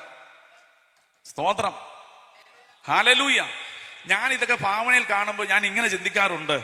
ഒരു ദൈവത്തിന്റെ ദൂതന്മാരെ നോക്കുമ്പോൾ കുറച്ച് പേര് മാത്രം അനങ്ങാതെ നിൽക്കുന്നു, ഇങ്ങനെയൊക്കെ വെച്ചോണ്ട് നിൽക്കും. ബാക്കിയുള്ളവരെല്ലാം നൃത്തം ചെയ്ത്. അപ്പൊ ദൂതൻ ശ്രദ്ധിച്ച് നോക്കിയപ്പോഴാണ് മനസ്സിലായത് മലയാളികളായ ദൈവമക്കളെ ഈ അനങ്ങാതെ നിൽക്കുന്നു. ഉടനെ ദൂതൻ അതിന്റെ നടുക്കൂടെ വന്നിച്ച് ഇങ്ങ് മാറി, നൃത്തം ചെയ്യുന്നവരൊക്കെ നിങ്ങൾ ആ സൈഡിലെങ്ങാനും പോയി നിൽക്കണമെന്ന് പറഞ്ഞ് നമ്മളെല്ലാം അറ്റത്ത് കൊണ്ട് നിർത്താതിരിക്കാൻ ഇപ്പോഴേ ദൈവത്തെ നൃത്തം ചെയ്ത് ദൈവത്തെ ആരാധിച്ചോണം. ഹല്ലേലൂയ. അയ്യോ, തമിഴ്നാട്ടുകാർ നമ്മളെക്കാട്ട് എത്ര ഭേദമാണെന്ന്. അവിടെയൊക്കെ പ്രസംഗിച്ചാൻ ചെല്ലുമ്പോൾ കർത്താവ് നിന്നെ രക്ഷിക്കും എന്ന് പറയുമ്പോൾ അമ്മച്ചിമാര് കിഞ്ചിറയാക്കാടി ചാടുക, അത്രയും പറയുന്നേ ഉള്ളൂ. അതുകൊണ്ടാണ് അവിടെ പാട്ടിനൊക്കെ വലിയ പ്രത്യേകത. ദാവീദെ പോലെ നടനമാടി അപ്പാവെ സ്തോത്തരിപ്പേ. എന്നാ പ്രയോഗങ്ങളല്ലേ. എന്നെ വന്നാലും ഏത് വന്നാലും അപ്പാവെ സ്തോത്തരിപ്പേ എന്ന് പറഞ്ഞ് അങ്ങോട്ട് പാടുമ്പോൾ അവർ നൃത്തം ചെയ്ത് ദൈവത്തെ ആരാധിക്കുക. എനിക്കാണ് ഈ തമിഴ് പ്രയോഗങ്ങളെല്ലാം ഭയങ്കര ഇഷ്ടമാണ്. കാൽമതിക്കും ദേശമെല്ലാം എൻ കർത്തർക്ക് സ്വന്തമാകും, കൺപാർക്കും ഭൂമിയെല്ലാം കൽവാരി കൊടി പറക്കും. എന്നാ പ്രയോഗങ്ങളല്ലേ. കണ്ണുകൊണ്ട് കാണുന്ന ദേശമൊക്കെ കാൽവറിയിലെ കൊടി പറക്കുമെന്ന്. സ്തോത്രം. ഇതൊക്കെ തമിഴിലെ പ്രയോഗം എന്ന് പറയുന്നത്. അതുകൊണ്ടാണ് തോന്നുന്നു അവരങ്ങ് നൃത്തം ചെയ്ത് ദൈവത്തെ ആരാധിക്കുന്നത്. നമ്മളിങ്ങനെ പമ്മി പരിമി ഇരിക്കുക, ഈ ഇരിപ്പ് ഇങ്ങനെ തുടരരുത്. നൃത്തം ചെയ്ത് ദൈവത്തെ ആരാധിക്കേണ്ട സമയം അതിക്രമിച്ചിരിക്കുക. 2024 എത്ര പേര് വിസ കിട്ടി പോയെന്നറിയാമോ? നീ ജീവനോടുകൂടെ ഇന്ന് രാത്രി ഇരിക്കുന്നതിന് നൃത്തം ചെയ്ത് ദൈവത്തെ ആരാധിക്കണം. നമ്മുടെ ആരാധനയുടെ പഞ്ഞത്തമൊക്കെ ഒന്ന് മാറട്ടെ, നമ്മുടെ ശൈലിയൊക്കെ ഒന്ന് മാറട്ടെ. നമ്മുടെ കർത്താവിന്റെ പേര് കേൾക്കുമ്പോൾ തന്നെ ഹൃദയം ദൈവസന്നിധിയിൽ പിടഞ്ഞൊന്ന് വികസിക്കട്ടെ. ഹല്ലേലൂയ. മലയാള ഭാഷയ്ക്ക് 500 വർഷത്തെ പഴക്കമുള്ളൂ, തമിഴ് ഭാഷയ്ക്ക് 5000 വർഷത്തെ പഴക്കമുണ്ട്. യെരൂശലേമിൽ ദൈവസഭ 2000 വർഷങ്ങൾക്ക് മുമ്പ് സ്ഥാപിച്ചപ്പോൾ ചരിത്രം പറയുന്നത് തമിഴ്നാട്ടിലെ ചില കച്ചവടക്കാർ സിൽക്ക് റൂട്ട് വഴി യാത്ര ചെയ്ത് പെന്തക്കോസ് പെരുന്നാൾ യെരൂശലേമിൽ ചെന്നപ്പോൾ ഗലീല പുരുഷന്മാരിൽ ഒരുത്തൻ തമിഴ് പാടുന്നു. സ്വോത്രം. അതുകൊണ്ടാ തമിഴ് പാട്ട് പാടുമ്പോൾ പ്രത്യേക ഒരു ആത്മീയന്തരീക്ഷമില്ലേ. ദാവീദെ പോലെ നടനമാടി അപ്പാവെ സ്തോത്തരിപ്പേ, ദാവീദെ പോലെ നടനമാടി അപ്പാവെ സ്തോത്തരിപ്പേ, യേശപ്പാ സ്തോത്തിരം. എന്റെ പൊന്നുമക്കളെ വാണാ കയറി. യേശപ്പാ സ്തോത്തിരം, യേശപ്പാ സ്തോത്തിരം, ദാവീദെ പോലെ നടനമാടി അപ്പാവെ സ്തോത്തരിപ്പേ, ദാവീദെ പോലെ നടനമാടി അപ്പാവെ സ്തോത്തരിപ്പേ. என்ன வந்தாலும் ஏது வந்தாலும் அப்பாவை ஸ்தோத்தரிப்பே, என்ன வந்தாலும் ஏது வந்தாலும் அப்பாவை ஸ்தோத்தரிப்பே. యేసప్పా ஸ்தோத்திரம், యేసప్పா ஸ்தோத்திரம், యేసప్పா ஸ்தோத்திரம், యేసప్పா ஸ்தோத்திரம். கைத்தாளத்தோடும் மத்தாளத்தோடும் அப்பாவை ஸ்தோத்தரிப்பே, கைத்தாளத்தோடும் மத்தாளத்தோடும் அப்பாவை ஸ்தோத்தரிப்பே.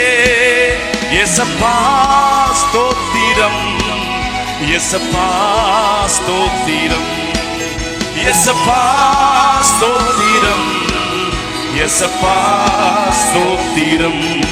ദാവീദെ പോലെ നടനമാടി അപ്പാവെ സ്തോത്രിപ്പേ, ദാവീദെ പോലെ നടനമാടി അപ്പാവെ സ്തോത്രിപ്പേ. என்ன வந்தாலும் ஏது வந்தாலும் அப்பாவை ஸ்தோத்தரிப்பே, என்ன வந்தாலும் ஏது வந்தாலும் அப்பாவை ஸ்தோத்தரிப்பே. യേസപ്പാ ஸ்தோத்திரம், യേസപ്പാ ஸ்தோத்திரம், യേസപ്പാ സ്തോത്രം, യേസപ്പാ സ്തോത്രം. ദാവീദെ പോലെ നടനമാടി അപ്പാവെ സ്തോത്രിപ്പേ, ദാവീദെ പോലെ നടനമാടി അപ്പാവെ സ്തോത്രിപ്പേ. പരിശുദ്ധാവിയാൽ അവങ്ങൾ കഴുകിയ അപ്പാവെ സ്തോത്രിപ്പേ, പരിശുദ്ധ രക്തത്താൽ അവങ്ങൾ കഴുകിയ അപ്പാവെ സ്തോത്രിപ്പേ. ഓ യേസപ്പാ സ്തോത്രം, യേസപ്പാ സ്തോത്രം, യേസപ്പാ സ്തോത്രം, യേസപ്പാ സ്തോത്രം. ഹല്ലേലൂയ. കർത്താവിനെ കാണുന്ന കാര്യം ഓർത്തപ്പോ ഞാനും അങ്ങ് അറിയാതെ പാടിയത്. ദാവീദെ പോലെ നടനമാടി അപ്പാവെ സ്തോത്രിപ്പേ, പരിശുദ്ധ രക്തത്താൽ പാപങ്ങൾ കഴുകിയ അപ്പാവെ സ്തോത്രിപ്പേ. എന്നെ വന്നാലും ഏതു വന്നാലും എന്റെ അപ്പാവെ സ്തോത്രിപ്പേ. ഈ കർത്താവിനെ അങ്ങോട്ട് നേരിട്ട് കാണുമ്പോ എങ്ങനെ നിലത്ത് നീക്കും? കരിയംപ്ലാവുകാരനായ CS മാത്യു അവർ ഇങ്ങനെയാണ് പാടിയത്: ഇവ ഓർത്തിട്ട് ആനന്ദ നൃത്തം ചെയ്യുവാൻ എന്റെ കാലുകൾ കൊതിച്ചിടുന്നു, കാന്തനായി പരിലസിച്ച് അന്തമില്ല യുഗം നാം തേജസ്സിൽ വാഴാൻ പോകുകയാ. അത് ഹൃദയത്തിൽ പരിചിതവർക്ക് മാത്രമേ നൃത്തം ചെയ്ത് ദൈവത്തെ സ്തുതിക്കാനൊക്കെയുള്ളൂ. CS മാത്യു അതാ പറഞ്ഞത്, ഇവ ഓർത്തിട്ട് ആനന്ദ നൃത്തം ചെയ്യുവാൻ എന്റെ കാലുകൾ കൊതിച്ചിടുന്നു, കാന്തനായി പരിലസിച്ച് അന്തമില്ല യുഗം തേജസ്സിൽ നാം കൂടെ വാഴാൻ പോകുകയാ.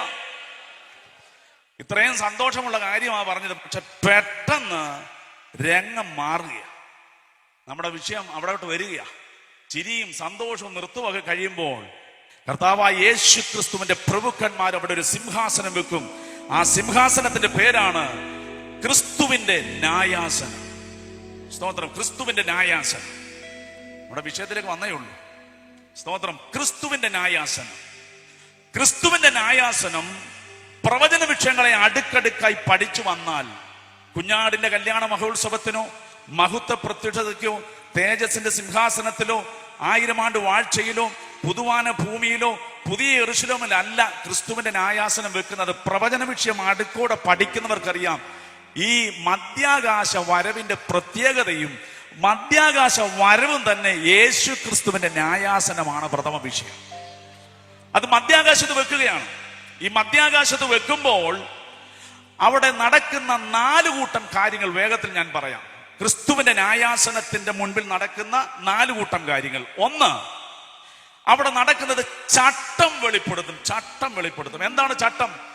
1600 വർഷങ്ങൾ കൊണ്ട് 40ഓളം എഴുത്തുകാർ ലോകത്തിന്റെ 12 രാഷ്ട്രങ്ങളിൽ ദൈവത്തിന്റെ പരിശുദ്ധാത്മ പ്രേരണയാൽ എഴുതി തീർത്ത സത്യവേദ പുസ്തകമാണ് ചട്ടം.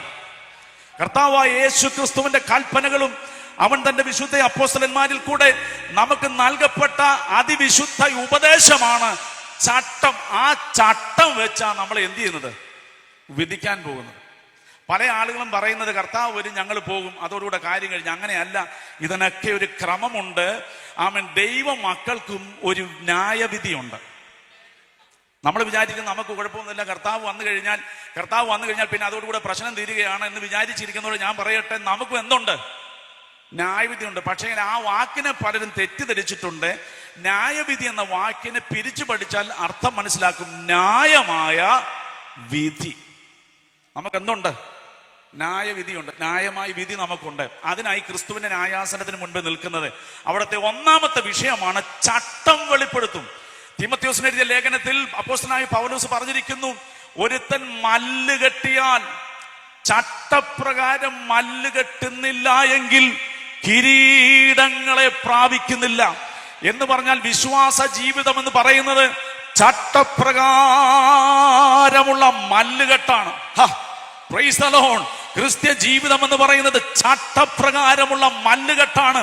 അതുകൊണ്ട് തന്നെ ക്രിസ്തുവിന്റെ ന്യായാസനത്തിൽ എന്റെ കർത്താവ് ന്യായാധിപനായിരുന്നു കൊണ്ട് ചട്ടം വെളിപ്പെടുത്തും. കാരണം ഈ ചട്ടം വെച്ചാണ് നമ്മെ ഓരോരുത്തരെയും ന്യായം വിധിക്കുന്നത്. 2, മറഞ്ഞിരിക്കുന്ന കാര്യങ്ങളെ വെളിപ്പെടുത്തും. Price the Lord. മറഞ്ഞിരിക്കുന്ന കാര്യങ്ങളെ, അത് പറയുമ്പോൾ സ്തോത്രം പോയി. മറഞ്ഞിരിക്കുന്ന കാര്യങ്ങളും മറച്ചു വെച്ചിരിക്കുന്ന കാര്യങ്ങളും പാസ്വേഡ് ഇട്ട് പൂട്ടി വെച്ചിരിക്കുന്ന കാര്യവും ബയോമെട്രിക് വെച്ച് പൂട്ടിയേക്കുന്നതും അന്ന് പുറത്ത് കൊണ്ടുവരും. അതൊന്ന് വായിച്ചേക്കാം. 1 കൊരിന്ത്യർ ലേഖനം 4-ാം അധ്യായം അതിന്റെ 1 മുതൽ വേഗത്തിലൊന്ന് വായിച്ചാട്ടെ. 1 കൊരിന്ത്യർ ലേഖനം 4-ാം അധ്യായം അതിന്റെ 1 മുതൽ. ഞങ്ങളെ ക്രിസ്തുവിന്റെ ശുശ്രൂഷക്കാരും ദൈവമർമ്മങ്ങളുടെ ഗൃഹവിചാരകന്മാരും എന്നിങ്ങനെ ഓരോരുത്തരും എണ്ണിക്കൊള്ളട്ടെ. ഗൃഹവിചാരകന്മാരിൽ അന്വേഷിക്കുന്നതോ അവർ വിശ്വസ്തരായിരിക്കണമെന്നത്രേ. നിങ്ങളോ മനുഷ്യർ കഴിക്കുന്ന വല്ല വിസ്താരത്തിലോ എന്നെ വിധിക്കുന്നത് എനിക്ക് എത്രയും ലഘുകാര്യം. ഞാൻ എന്നെ തന്നെ വിധിക്കുന്നതുമില്ല. എനിക്ക് യാതൊരു കുറ്റത്തെക്കുറിച്ച് ബോധമില്ലെങ്കിലും അതിനാൽ ഞാൻ നീതിമാൻ എന്ന് വരികയില്ല. എന്നെ വിധിക്കുന്നത് കർത്താവാകുന്നു. എന്നെ വിധിക്കുന്നത് കർത്താവാകുന്നു. ആകയാൽ കർത്താവ് വരുവോളം സമയത്തിന് മുമ്പേ ഒന്നും വിധിക്കരുത്. അവൻ ഇരുട്ടിൽ മറഞ്ഞിരിക്കുന്നത് വെളിച്ചത്താക്കി ഹൃദയങ്ങളുടെ ആലോചനകളെ വെളിപ്പെടുത്തും. അന്ന് ഓരോരുത്തരുടെ ദൈവത്തിൽ പുകഴ്ച ഉണ്ടാകും. ക്രിസ്തുവിന്റെ ന്യായാസനത്തിൽ ഓരോരുത്തർക്കും എന്ത് ചെയ്യും? പുകഴ്ച ലഭിക്കും. അപ്പോൾ ഗ്രഹവിചാരകന്മാരിൽ കർത്താവ് അന്വേഷിക്കുന്നത്, ഗ്രഹവിചാരകന്മാരോ അവർ വിശ്വസ്തരായിരിക്കണം. കർത്താവ് തന്റെ പദ്ധതികൾ നിന്നെ ചേർത്ത് പണിയണമെങ്കിൽ MA PhD BTH ഒന്നും വേണ്ട. നീ വിശ്വസ്തനായിരുന്നാൽ ദൈവത്തിന് നിന്നെ കൊണ്ട് ആവശ്യമുണ്ട്. സ്തോത്രം. ഭാഷാ ജ്ഞാനമില്ലെങ്കിൽ കുഴപ്പമില്ല, വിദ്യാസമ്പന്നനല്ലെങ്കിൽ കുഴപ്പമില്ല, ബാങ്കിൽ പൈസ ഇല്ലെങ്കിൽ കുഴപ്പമില്ല, ഉന്നത കുലജാതനായില്ലെങ്കിലും കുഴപ്പമില്ല. നീ വിശ്വസ്തനാണെങ്കിൽ ദൈവത്തിന് നിന്നെ ആവശ്യമുണ്ട്. കൽദയരുടെ പട്ടണമായ ഊരിൽ അബ്രഹാമിനെ തിരഞ്ഞെടുക്കുവാൻ ദൈവത്തിന് ഒറ്റ കാരണമേ ഉണ്ടായിരുന്നുള്ളൂ. ബഹുദൈവ വിശ്വാസത്തിൽ അടിയുറച്ചിരുന്ന അബ്രഹാമിനെ ദൈവം തിരഞ്ഞെടുക്കുവാൻ നെഹമ്യാവിന്റെ പുസ്തകം 9:7 പറയുന്നു, അവന്റെ ഹൃദയം നിന്റെ മുൻപാകെ വിശ്വസ്തമായി കണ്ടു. നമ്മെ ദൈവം ചേർത്ത് പണിയണമെങ്കിൽ നാം വിശ്വസ്തരായിരിക്കണം. എന്നിട്ട് പൗലോസ് ഇങ്ങോട്ട് താഴോട്ട് പറയുകയാണ്, നിങ്ങളെല്ലാം കൂടെ ഒത്തുപിടിച്ചാൽ. ആരൊക്കെയാ? പൗലോസ് സ്ഥാപിച്ച സഭക്കാരും താൻ ശുശ്രൂഷിച്ച സഭക്കാർ, എഫെസോസ്, ഗലാത്യ സഭക്കാരെ, കൊരിന്തി സഭക്കാരെ, നിങ്ങളെല്ലാം കൂടെ ഒത്തുപിടിച്ചാൽ എന്റെ ഒരു കുറ്റവും കണ്ടെത്താൻ ഒക്കത്തില്ല. പൗലോസ് പറഞ്ഞ കാര്യം ഞാനല്ല. പൗലോസ് പറയായി, നിങ്ങൾക്ക് എന്റെ ഒരു കുറ്റവും, സ്തോത്രം, നിങ്ങളെല്ലാം കൂടെ അവിടെ ഇരുന്ന് ഞങ്ങളെ നോക്കിയാൽ എന്തെങ്കിലും ഒക്കെ ചെറിയ കുറ്റങ്ങൾ എന്ത് ചെയ്യാം? അതിന് നമ്മളെ കഴിഞ്ഞ് വേറെ ആള് ലോകത്തില്ല. ഞങ്ങൾ ഇവിടെ ഇരുന്ന് അങ്ങോട്ട് നോക്കിയാലും നിങ്ങളുടെ പല കുറ്റവും ഞങ്ങൾക്ക് എന്ത് ചെയ്യാം? ഇത്രയും വലിയ സൗണ്ട് സിസ്റ്റത്തിന്റെ ഇടയിലും ഇരുന്ന് തൊട്ടിലിൽ കിടന്ന് ഉറങ്ങുന്നത് പോലെ ഉറങ്ങുന്ന ചിലർ ഇതിനകത്തിരിപ്പുണ്ട്. സ്തോത്രം. കുറ്റം പറയാൻ നോക്കുവോ? പറയാൻ നോക്കൂ. ആരോ താരാട്ട് പാടി ഉറക്കിയതുപോലെ തൊട്ടിൽ കിടന്ന് ഉറങ്ങുന്ന പോലെ ചിലർ ഇത്രയും വലിയ സൗണ്ട് സിസ്റ്റത്തിന്റെ മുന്നിൽ. അതൊരു അപാര കൃപ തന്നെയാ. സ്തോത്രം. അപ്പൊ അങ്ങോട്ടും ഇങ്ങോട്ടൊക്കെ ഒത്തിരി കുറ്റം പറയും. പക്ഷെ പൗലോസ് പറയുകയാണ്, എന്റെ ഒരു കുറ്റവും നിങ്ങൾക്ക് കണ്ടുപിടിക്കാനൊക്കെ ശുശ്രൂഷയുടെ തിറവെന്ന് പറഞ്ഞാൽ അതാ. എന്നിട്ട് പക്ഷെ പൗലോസ് പറഞ്ഞ ഒരു സ്റ്റേറ്റ്മെന്റ് ആണ് പൗലോസ് ആരാണെന്ന് വെളിപ്പെടുത്തുന്നത്. പൗലോസ് പറയുക, എന്നും അരികിലും ഞാൻ നീതിമാനല്ലെന്ന്. എന്റെ അമ്മോ, എന്തൊരു പ്രയോഗമാണ് ആ പ്രയോഗം. എന്ന് വരികിലും ഞാൻ നീതിമാനാകത്തില്ല. എന്താ കാരണം? ഹൃദയങ്ങളുടെ വിചാരങ്ങളെ പരിശോധിക്കുന്ന കർത്താവ് ക്രിസ്തുവിന്റെ ന്യായാസനത്തിൽ മറഞ്ഞിരിക്കുന്ന കാര്യങ്ങളെ വെളിപ്പെടുത്തുമ്പോൾ എന്റെ ഹൃദയവും അവൻ പരിശോധിക്കും. എന്നിട്ട് പറയും, പൗലോസ് നീ ഓക്കെ ആണെന്ന് പറഞ്ഞാൽ ജനത്തിന്റെ മുൻപിൽ എനിക്ക് പുകഴ്ച കിട്ടുമെന്ന്. Price the Lord. അതുകൊണ്ട് മറച്ചു വെക്കാനായിട്ട് ഒന്നും പിടിച്ചേക്കല്ല്. നല്ല തെളിവോടെ കുറ്റമറ്റ മനസാക്ഷിയിൽ ദൈവസന്നിധിയിൽ ജീവിച്ചോണം. ക്രിസ്തുവിന്റെ ന്യായാസനത്തിൽ രണ്ടാമത് നടക്കുന്നു. ആമേൻ. മറഞ്ഞിരിക്കുന്ന കാര്യങ്ങളെ വെളിപ്പെടുത്തും. മൂന്നാമത്തെ കാര്യം എന്താന്ന് ചോദിച്ചാൽ, രക്ഷിക്കപ്പെട്ട സ്നാനപ്പെട്ടതിന് ശേഷം നാം ചെയ്ത ഓരോ പ്രവൃത്തികളും കർത്താവ് തീയിൽ കൂടെ കടത്തിവിടുന്നത് പോലെ ശോധന ചെയ്യും. 1 കൊരിന്ത്യർ ലേഖനം 3-ാം അധ്യായം അതിന്റെ 10 മുതൽ താഴേക്ക് വായിക്കുമ്പോൾ 6 വസ്തുക്കളെ കുറിച്ച് അവിടെ പൗലോസ് പറയുകയാണ്. പൊന്ന്, വെള്ളി, വിലയേറിയ കല്ല്, മരം, വൈക്കോല്, പുല്ല്, ഈ 6 കൂട്ടം വസ്തുക്കൾ തീയിൽ കൂടെ കടത്തിവിട്ടാൽ എന്തു വെന്തു പോകും, എന്തു വെന്തു പോകാതിരിക്കുമെന്ന് നമുക്കറിയാം. പൊന്നും വെള്ളിയും വിലയേറിയ കല്ലും തീയിൽ കൂടെ കടത്തി ശോധന ചെയ്ത് അത് പൊന്നുപോലെ പുറത്തു വരുമ്പോൾ മരവും വൈക്കോലും പുല്ലും ആ തീയിൽ വെന്ത് ചാരമാകും. അതുകൊണ്ട് പ്രിയമുള്ള ദൈവമക്കളെ, രക്ഷിക്കപ്പെട്ടതിന് ശേഷം നാം ചെയ്ത സകല പ്രവർത്തികളും തീയിൽ കൂടെ കടത്തിവിടുന്നത് പോലെ കർത്താവ് ശോധന ചെയ്യുമ്പോൾ വെന്തു പോകാതിരിക്കേണ്ടതിന് വല്ലതും ഇന്നേ കരുതിക്കോണം. സ്തോത്രം, ഹല്ലേലൂയ. ദൈവദാസന്മാരെ, നമ്മുടെ പ്രവർത്തികൾ വെന്തു പോകരുത്. വൈക്കോല് പോലെ വെന്തു പോകരുത്, മരം പോലെ കത്തിച്ചാരമാകരുത്, പുല്ല് പോലെ വെന്ത് ചാരമായി പോകരുത്. പൊന്നുപോലെ ചിലത് പുറത്തു വരുവാൻ കാണണം, വെള്ളി പോലെ ചിലത് പുറത്തു വരണം, വിലയേറിയ കല്ല് പോലെ പുറത്ത് ചിലത് വരണമെന്ന്. സ്തോത്രം. എന്താണെന്നറിയാമോ? പറയാൻ ഞാൻ പല സ്ഥലത്തും പറഞ്ഞിട്ടുള്ളൊരു കാര്യം പറയട്ടെ. എൻ്റെ പിതാവ് ശുശ്രൂഷിച്ച സഭയിൽ അല്പം സാമ്പത്തിക ചുറ്റുപാടുള്ള ഒരു അച്ചായനുണ്ട്. കാരണം മക്കളൊക്കെ വിദേശരായിട്ടാണ്. അതുകൊണ്ട് ആ കാലത്തെ അദ്ദേഹം ഒരു 500 രൂപ എല്ലാ ഞായറാഴ്ച എന്ത് ചെയ്യും? സ്തോത്രങ്ങൾ ചെയ്യും. ഇപ്പൊ നമ്മുടെ സഭയിലെ പതിവ് അനുസരിച്ച് സഹോദരിമാരെല്ലാം ആദ്യം വന്ന് സ്തോത്രകാഴ്ച അർപ്പിക്കും. മേശമേലാണ് അർപ്പിക്കുന്നത്. അർപ്പിച്ചിട്ട് അവർ അതാത് സ്ഥലങ്ങളിൽ പോയിരിക്കും. പിന്നെ സഹോദരന്മാരെല്ലാവരും വരും. ഇങ്ങനെ എല്ലാവരും വന്ന് സ്തോത്രകാഴ്ച ഇടുമ്പോഴും ഈ അച്ചായൻ വരുത്തില്ല. അദ്ദേഹം പുറകിൽ ഇങ്ങനെ പമ്മി നിൽക്കും. ഒടുവിൽ എല്ലാവരും സ്തോത്രകാഴ്ച ഇട്ട് കഴിഞ്ഞതിന് ശേഷം ഒളിമ്പിക്സിനൊക്കെ കൊടി പിടിച്ചുകൊണ്ട് വരുന്നത് പോലെ ഹോളിന്റെ നടുവിൽ കൂടെ ഈ 500 രൂപ ഇങ്ങനെ കൊണ്ടുവരും. സ്തോത്രം. ഇപ്പൊ മേശയുടെ അടുക്ക് വന്നു കഴിയുമ്പോഴത്തന്നെ എന്റെ പപ്പ കണ്ണടച്ച് നിൽക്കും. ഞാൻ ഇട്ടേച്ച് പോവാണ്, പൊക്കോട്ടെന്ന് വെച്ച്. പക്ഷെ ഈ വിക്രമൻ അങ്ങനെ പോവുകയല്ല. എപ്പോഴെങ്കിലും കണ്ണൊന്ന് തുറക്കണമല്ലോ. കണ്ണ് തുറക്കുമ്പോൾ ഇദ്ദേഹം 500 രൂപ അങ്ങനെ നിപ്പുണ്ട് അവിടെ. എന്നിട്ട് പപ്പ കാണുക, എൻ്റെ അമ്മ കാണുക, സഭയിലെ പലരും കാണുക, ഈ 500 രൂപ മേശപ്പുറത്ത് എന്ത് ചെയ്യും? സ്തോത്രം. ഈ പ്രവൃത്തി തീയിൽ കൂടെ കടത്തി ശോധന ചെയ്യുമ്പോൾ 500 രൂപ ഇവിടെ പോവുകയും ചെയ്യും, അവിടെ ഒന്നും കിട്ടത്തുമില്ല. ഇപ്പോഴാ പലർക്കും പിടികിട്ട്, കർത്താവ് അങ്ങനെയാണ് എനിക്ക് മിക്കവാറും ഒന്നും കിട്ടാനുള്ള സാധ്യത ഇല്ലല്ലോ അപ്പ. സഭയ്ക്ക് ഒരു ഫാൻ മേടിച്ചു കൊടുത്തിട്ട് എല്ലാ ഞായറാഴ്ചയും പാശ നമ്മുടെ അച്ചായൻ 3 ലീഫുള്ള ഫാൻ മേടിച്ച് നമുക്ക് നൽകിയിരിക്കുന്ന സ്തോത്രം ചെയ്യാ. ഇവിടെ ഇത് കിട്ടുക അല്ലാതെ നിനക്ക് അവിടെ നയാ പൈസ കിട്ടത്തില്ല. സ്തോത്രം. എല്ലാരും മങ്ങിയല്ലോ. എന്നോട് പെണങ്ങല്ലേ, രാത്രി തന്നെ എന്നെ വിടണം. 3 കുഞ്ഞുങ്ങൾ എനിക്കുണ്ട്. രാത്രി തന്നെ അങ്ങ് വീട്ടിൽ ചെന്നെത്തണം. എന്നെ ഒന്നും പറയില്ല. സ്തോത്രം. ഫാൻ മേടിച്ചു കൊടുത്തവരും ഫാൻ മേടിച്ചു കൊടുത്തവരും ഓളിന് പിന്നെ സ്വോത്രകാഴ്ച പാത്രം മേടിച്ചവരും കസാര മേടിച്ചു കൊടുത്തവരും ഒക്കെ കഥ പറഞ്ഞാൽ ഇതായിരിക്കും അനുഭവം. സ്തോത്രം. എന്നാൽ കർത്താവിന്റെ നാമത്തിന് ഒരു ഗ്ലാസ് വെള്ളം കൊടുത്തിട്ടുണ്ടോ? അതിനും പ്രതിഫലമുണ്ട്. സ്തോത്രം. പക്ഷെ കൊടുക്കുന്നത് എങ്ങനെയാ? ഒരുത്തൻ ആ ഗ്ലാസ് വെള്ളം കൊടുത്താൽ കർത്താവേ നിന്റെ നാമത്തിന് വേണ്ടി ഞാനിത് കൊടുക്കുന്നു, അത്രേ പാടുള്ളൂ. സ്തോത്രം. ഹല്ലേലൂയ. യേശുക്രിസ്തുവിന്റെ പരിശുദ്ധമായ നാമത്തിന്റെ മഹത്വത്തിനായിരിക്കണം സകല പ്രവർത്തികൾ. സ്തോത്രം. ഇവിടെ നിന്നെ സ്തുതി പാടണം എന്ന് പറഞ്ഞാൽ അവിടെ ഒന്നും എന്ത് ചെയ്യത്തില്ല. സ്തോത്രകാഴ്ച പാത്രത്തിൽ തന്നെ കൊണ്ട് എന്തെങ്കിലും ചെയ്യുന്നുണ്ടെങ്കിൽ കാണാതെ ചുരുട്ടി എന്ത് ചെയ്യണം? ആരും കാണാതെ അർപ്പിച്ചേക്കണം. ചിലർ 10 രൂപ കൊണ്ടിടുന്ന അങ്ങനെ അതിന്റെ കാര്യമല്ല ഞാൻ പറഞ്ഞത്. ചെയ്യുന്ന പ്രവൃത്തി ആരും അറിയാതെ ചെയ്യണം, യേശുവിന്റെ നാമത്തിന്റെ മഹത്വത്തിന്. എനിക്കറിയാവുന്ന ഒരു വാത്സല്യ മാതാവ് ഉണ്ടായിരുന്നു. കോട്ടയത്താണ് അമ്മച്ചിയുടെ വീട്. അധ്യാപകയായിരുന്നു. റിട്ടയർഡ് ആയി കഴിഞ്ഞതിന് ശേഷം അമ്മച്ചിക്ക് ലഭിക്കുന്ന പെൻഷൻ തുകയുടെ ഏറ്റവും നല്ല നോട്ടുകൾ എടുത്ത് അതിന്റെ 20% ദൈവസന്നിധിയിൽ അർപ്പിക്കുന്നത്. അമ്മച്ചിക്ക് വലിയ ചിട്ടകളുള്ള ഒരു അമ്മച്ചിയായിരുന്നു. അമ്മച്ചിയെക്കുറിച്ച് ഞാൻ കേട്ടിട്ടുണ്ട്. ഈ അമ്മച്ചി വലിയ പ്രാർത്ഥനാ ജീവിതമുള്ള അമ്മച്ചിയാണ്. ഭയങ്കര പ്രാർത്ഥനാ ജീവിതമാണ്. മണിക്കൂറുകൾ ദൈവസന്നിധിയിൽ പ്രാർത്ഥിക്കുക. എൻ്റെ പപ്പായുടെ ശുശ്രൂഷയിൽ ഒരുപാട് കൈത്താങ്ങൽ നൽകിയ ഒരു മാതാവായിരുന്നു. അപ്പൊ ഈ അമ്മച്ചിയെ പിന്നെ ഞാൻ സിംഗപ്പൂരിലൊക്കെ പോയി ജോലിയൊക്കെ ലഭിച്ച് ഇങ്ങനെ തിരിച്ചു വന്നപ്പം ഒരിക്കൽ എൻ്റെ മനസ്സിൽ പറഞ്ഞ് അമ്മച്ചിയെ ഒന്ന് പോയി കണ്ട് എന്തെങ്കിലും ഒരു ഗിഫ്റ്റൊക്കെ കൊടുക്കണം. അങ്ങനെ ഞാൻ അമ്മച്ചിക്ക് ഇവിടുന്ന് കുറേ സാധനങ്ങളൊക്കെ മേടിച്ചുകൊണ്ട് വന്ന് ഈ അമ്മച്ചിക്ക് അമ്മച്ചി ഇന്ന് കർത്താവിൻ്റെ സന്നിധിയിൽ വിശ്രമിക്കുകയാണ്. അമ്മച്ചിയെ കാണാൻ വേണ്ടി ചെല്ലുക. അപ്പോൾ റോഡിൽ വണ്ടി നിർത്തി ഇങ്ങനെ കുറേ സ്റ്റെപ്പുകൾ കയറി പോകണം. അപ്പൊ ഞാൻ കാറൊക്കെ നിർത്തി അതിൻ്റെ സാധനമൊക്കെ എടുത്ത് ഇങ്ങനെ സ്റ്റെപ്പുകൾ കയറി അങ്ങോട്ട് കയറി ചെല്ലുമ്പോൾ അകത്തെ മുറിക്കകത്തു നിന്ന് നല്ലൊരു പ്രാർത്ഥന ഇങ്ങോട്ട് കേൾക്കുക.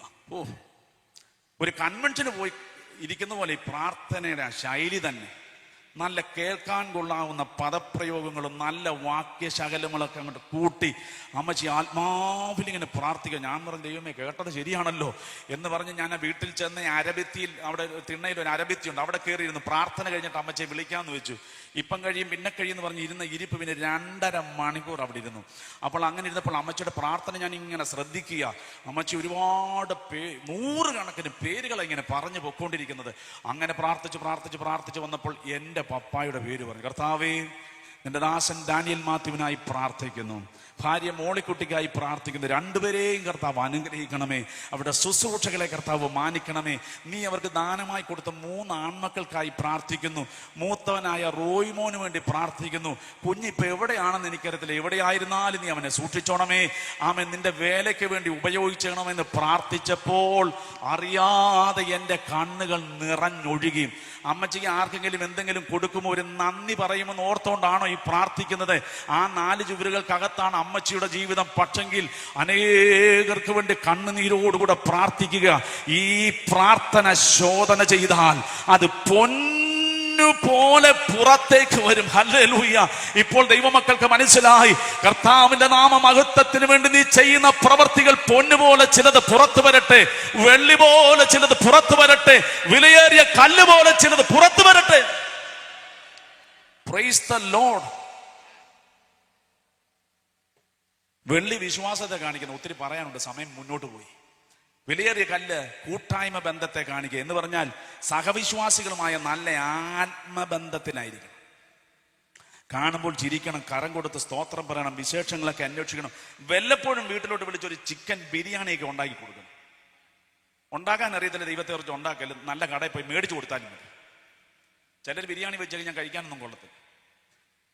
വീട്ടിലോട്ട് വിളിച്ചിട്ട് നല്ല ഭക്ഷണമൊക്കെ, പിന്നെ വേറെ കമ്മിറ്റിയൊന്നും അവിടെ കൂടിയേക്കല്ല്. കൂട്ടായ്മ ബന്ധമേ പാടാവുള്ളൂ. സ്നേഹവിശേഷങ്ങളൊക്കെ അനുസരിച്ച് കൂട്ടായ്മ ബന്ധം, സ്നേഹബന്ധം അങ്ങനെ നിലനിർത്തണം.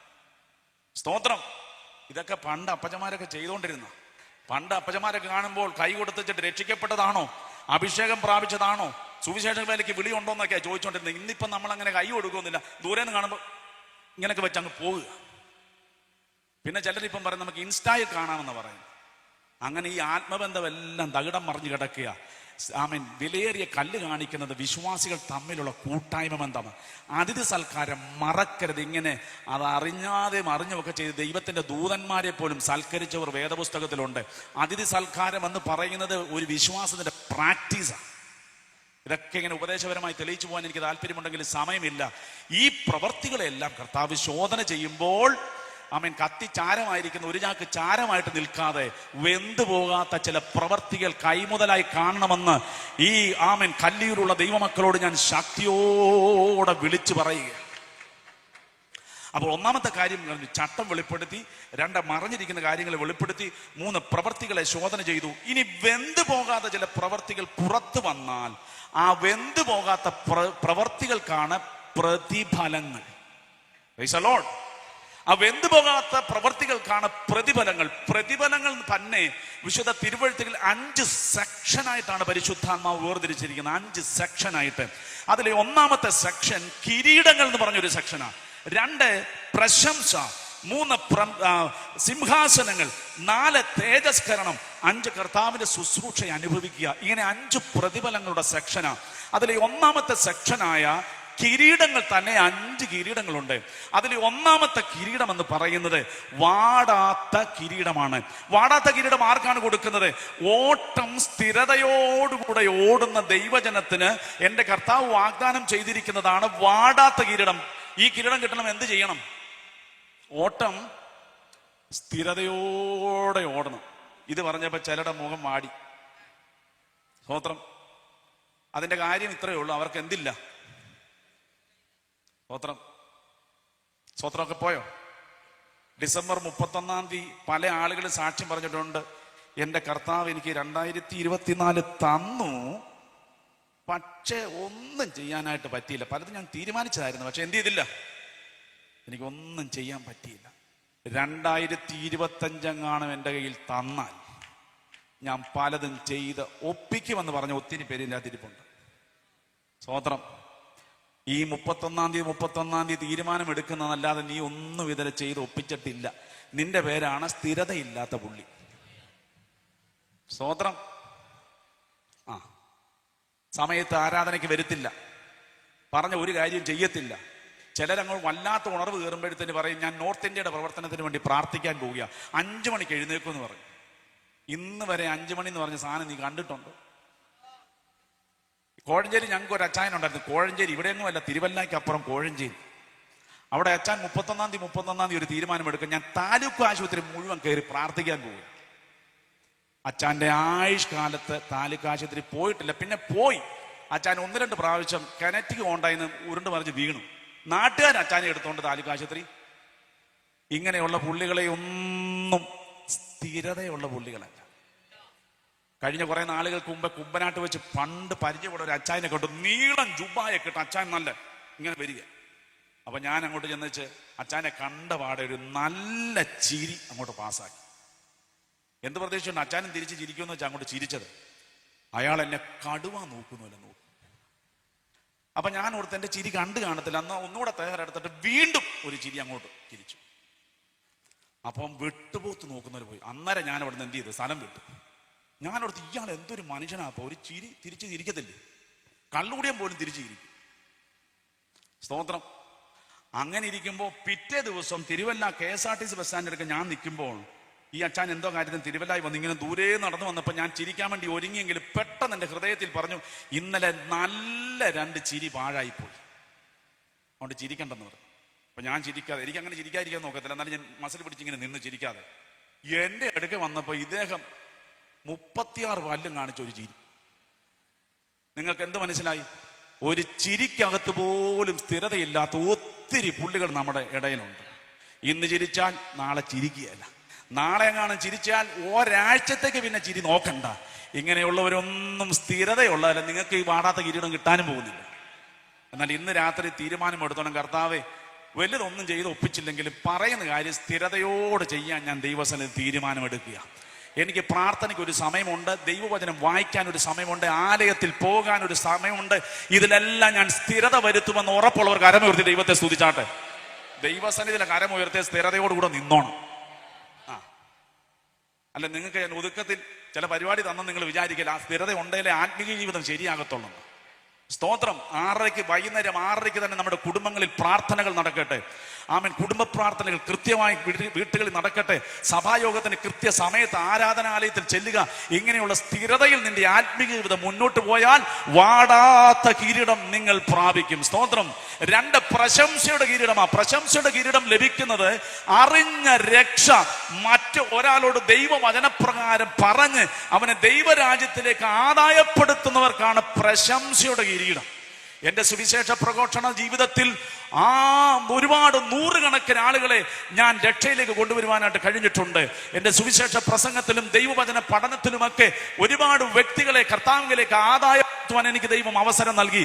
അതുകൊണ്ട് ആമേൻ, കിരീടങ്ങളെ ദൈവം ആമേൻ നൽകുമ്പോൾ ആമേൻ പ്രശംസയുടെ കിരീടം എനിക്ക് ലഭിക്കും. എന്നാൽ ഇന്ന് രാത്രി അങ്ങനെ ആത്മാക്കളെ നേടിയവർക്കും ഈ കിരീടം ലഭിക്കും. ഇന്ന് വരെ എനിക്ക് ഒരാളെ പോലും നേടാൻ കഴിഞ്ഞിട്ടില്ല എങ്കിൽ ഒരു സുവിശേഷ വേലയുടെ ദൗത്യമായിട്ട് ഈ രാത്രിയിൽ മടങ്ങിപ്പോകാവുള്ളൂ. കാരണം നിനക്കും പ്രശംസയുടെ കിരീടം ലഭിക്കണം. അപ്പോൾ ആത്മാക്കളെ നേടുന്നവർക്കാണ് പ്രശംസയുടെ കിരീടം. നീതിയുടെ കിരീടം, 3ാമത്തെ കിരീടം നീതിയുടെ കിരീടമാണ്. അത് ആർക്കാ നൽകുന്നറിയാമോ? വിശ്വാസം കാത്തവർക്ക്. Price the Lord. അതേക്കുറിച്ച് ഞാൻ പറയാൻ നിന്നാൽ ഈ രാത്രി മുഴുവനും പറയണം. അതിവിശുദ്ധ വിശ്വാസം. വിശ്വാസം എന്ന് പറഞ്ഞാൽ നമ്മൾ പെട്ടെന്ന് ഓർക്കും വിശ്വാസം എന്നത് ആശിക്കുന്നതിന് ഒപ്പം കാണാത്ത കാര്യം കൊണ്ട് നിശ്ചയമാകുന്നു. എന്നാൽ അതിനപ്പുറത്ത് വചനത്തിലൊരു ഡെഫിനിഷൻ ഉണ്ട്. വിശ്വാസം എന്ന് പറയുന്നത് ദൈവത്തിന്റെ വ്യവസ്ഥയാണ്. വിശ്വാസം എന്ന് പറയുന്നത് അനുസരണമാണ്. വിശ്വാസം എന്ന് പറയുന്നത് പ്രവൃത്തിയാണ്. വ്യവസ്ഥയും അനുസരണവും പ്രവൃത്തിയും കൂടെ സമ്മേളിക്കുമ്പോഴാണ് വിശ്വാസം എന്ന് പറയുന്ന കാര്യം എക്സിക്യൂട്ട് ആകുന്നത്. നമുക്ക് പലപ്പോഴും വിശ്വാസത്തിന്റെ വ്യവസ്ഥ തന്നെ ദൈവത്തിന്റെ അടുക്കൽ വരുന്നവൻ ദൈവം ഉണ്ട് എന്ന് വിശ്വസിക്കണം. എബ്രായ ലേഖനത്തിലാണ് പറഞ്ഞിരിക്കുന്നത്. എബ്രായ ലേഖനം വിശ്വാസികൾക്ക് വേണ്ടി എഴുതിയ ലേഖനമാണ്. വിശ്വാസികളോട് പൗലോസ് പറയുകയാണ്, ദൈവത്തിന്റെ അടുക്കൽ വരുന്നവൻ ദൈവം ഉണ്ട് എന്ന് വിശ്വസിക്കണം. എന്ന് പറഞ്ഞാൽ പലർക്കും ഇപ്പോഴും ദൈവം ഉണ്ടെന്ന് എന്തില്ല. പണ്ടൊരു അച്ചായൻ പ്രസംഗം തയ്യാറാക്കി, നോഹയുടെ പെട്ടകമാണ് വിഷയം.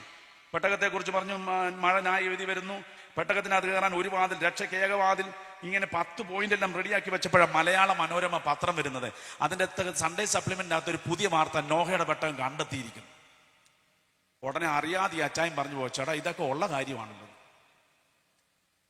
നോഹയുടെ പെട്ടകത്തിന്റെ പ്രസംഗം എഴുതി അത് കത്തിക്കാൻ വേണ്ടി പോവുക. അന്നേരം മനോരമയ്ക്കകത്ത് പറയുന്നത് നോഹയുടെ പെട്ടകം, അറിയാതെ അച്ചായൻ പറഞ്ഞു, ചേട്ടാ ഇതെല്ലാം ഉള്ള കാര്യമാണല്ലോ.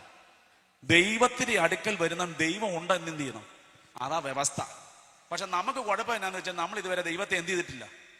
ചിലരൊക്കെ പറഞ്ഞു, ഞാൻ എൻ്റെ കർത്താവിനെ കണ്ടേച്ച ഇറങ്ങി എന്നൊക്കെ പറഞ്ഞാലും നീ ഇതുവരെ കർത്താവിനെ കണ്ടിട്ടില്ല. വചനത്തിന്റെ വ്യവസ്ഥ കാണാതെ വിശ്വസിക്കണമെന്നാണ്. അവരാ ഭാഗ്യവാന്മാർ. നമ്മൾ കാണും, എവിടെയാ? മധ്യാകാശത്ത് വെച്ച് കാണും. സ്തോത്രം. അപ്പൊ കാണാതെ വിശ്വസിക്കാനുള്ള പ്രശ്നം. അപ്പം ദൈവത്തെ കാണാത്തതാണ് നമുക്ക് ദൈവത്തെ വിശ്വസിക്കാനുള്ള പ്രശ്നം. അവർക്കൊരു മറുമരുന്ന് എബ്രായ ലേഖകൻ പറഞ്ഞിട്ടുണ്ട്, അദൃശ്യ ദൈവത്തെ കണ്ടതുപോലെ ഉറച്ചു നിൽക്കണം. അതാ മാർഗം. അദൃശ്യ ദൈവത്തെ എന്ത് ചെയ്യണം? കണ്ടതുപോലെ ഉറച്ചു നിൽക്കണം. ഇത് വിശ്വാസത്തെ കുറിച്ച് പറഞ്ഞാൽ അങ്ങനെ പോകാനായിട്ടുണ്ട്. അപ്പോൾ വിശ്വാസം കാത്തവർക്കാണ് എന്ത്? നീതിയുടെ കിരീടം.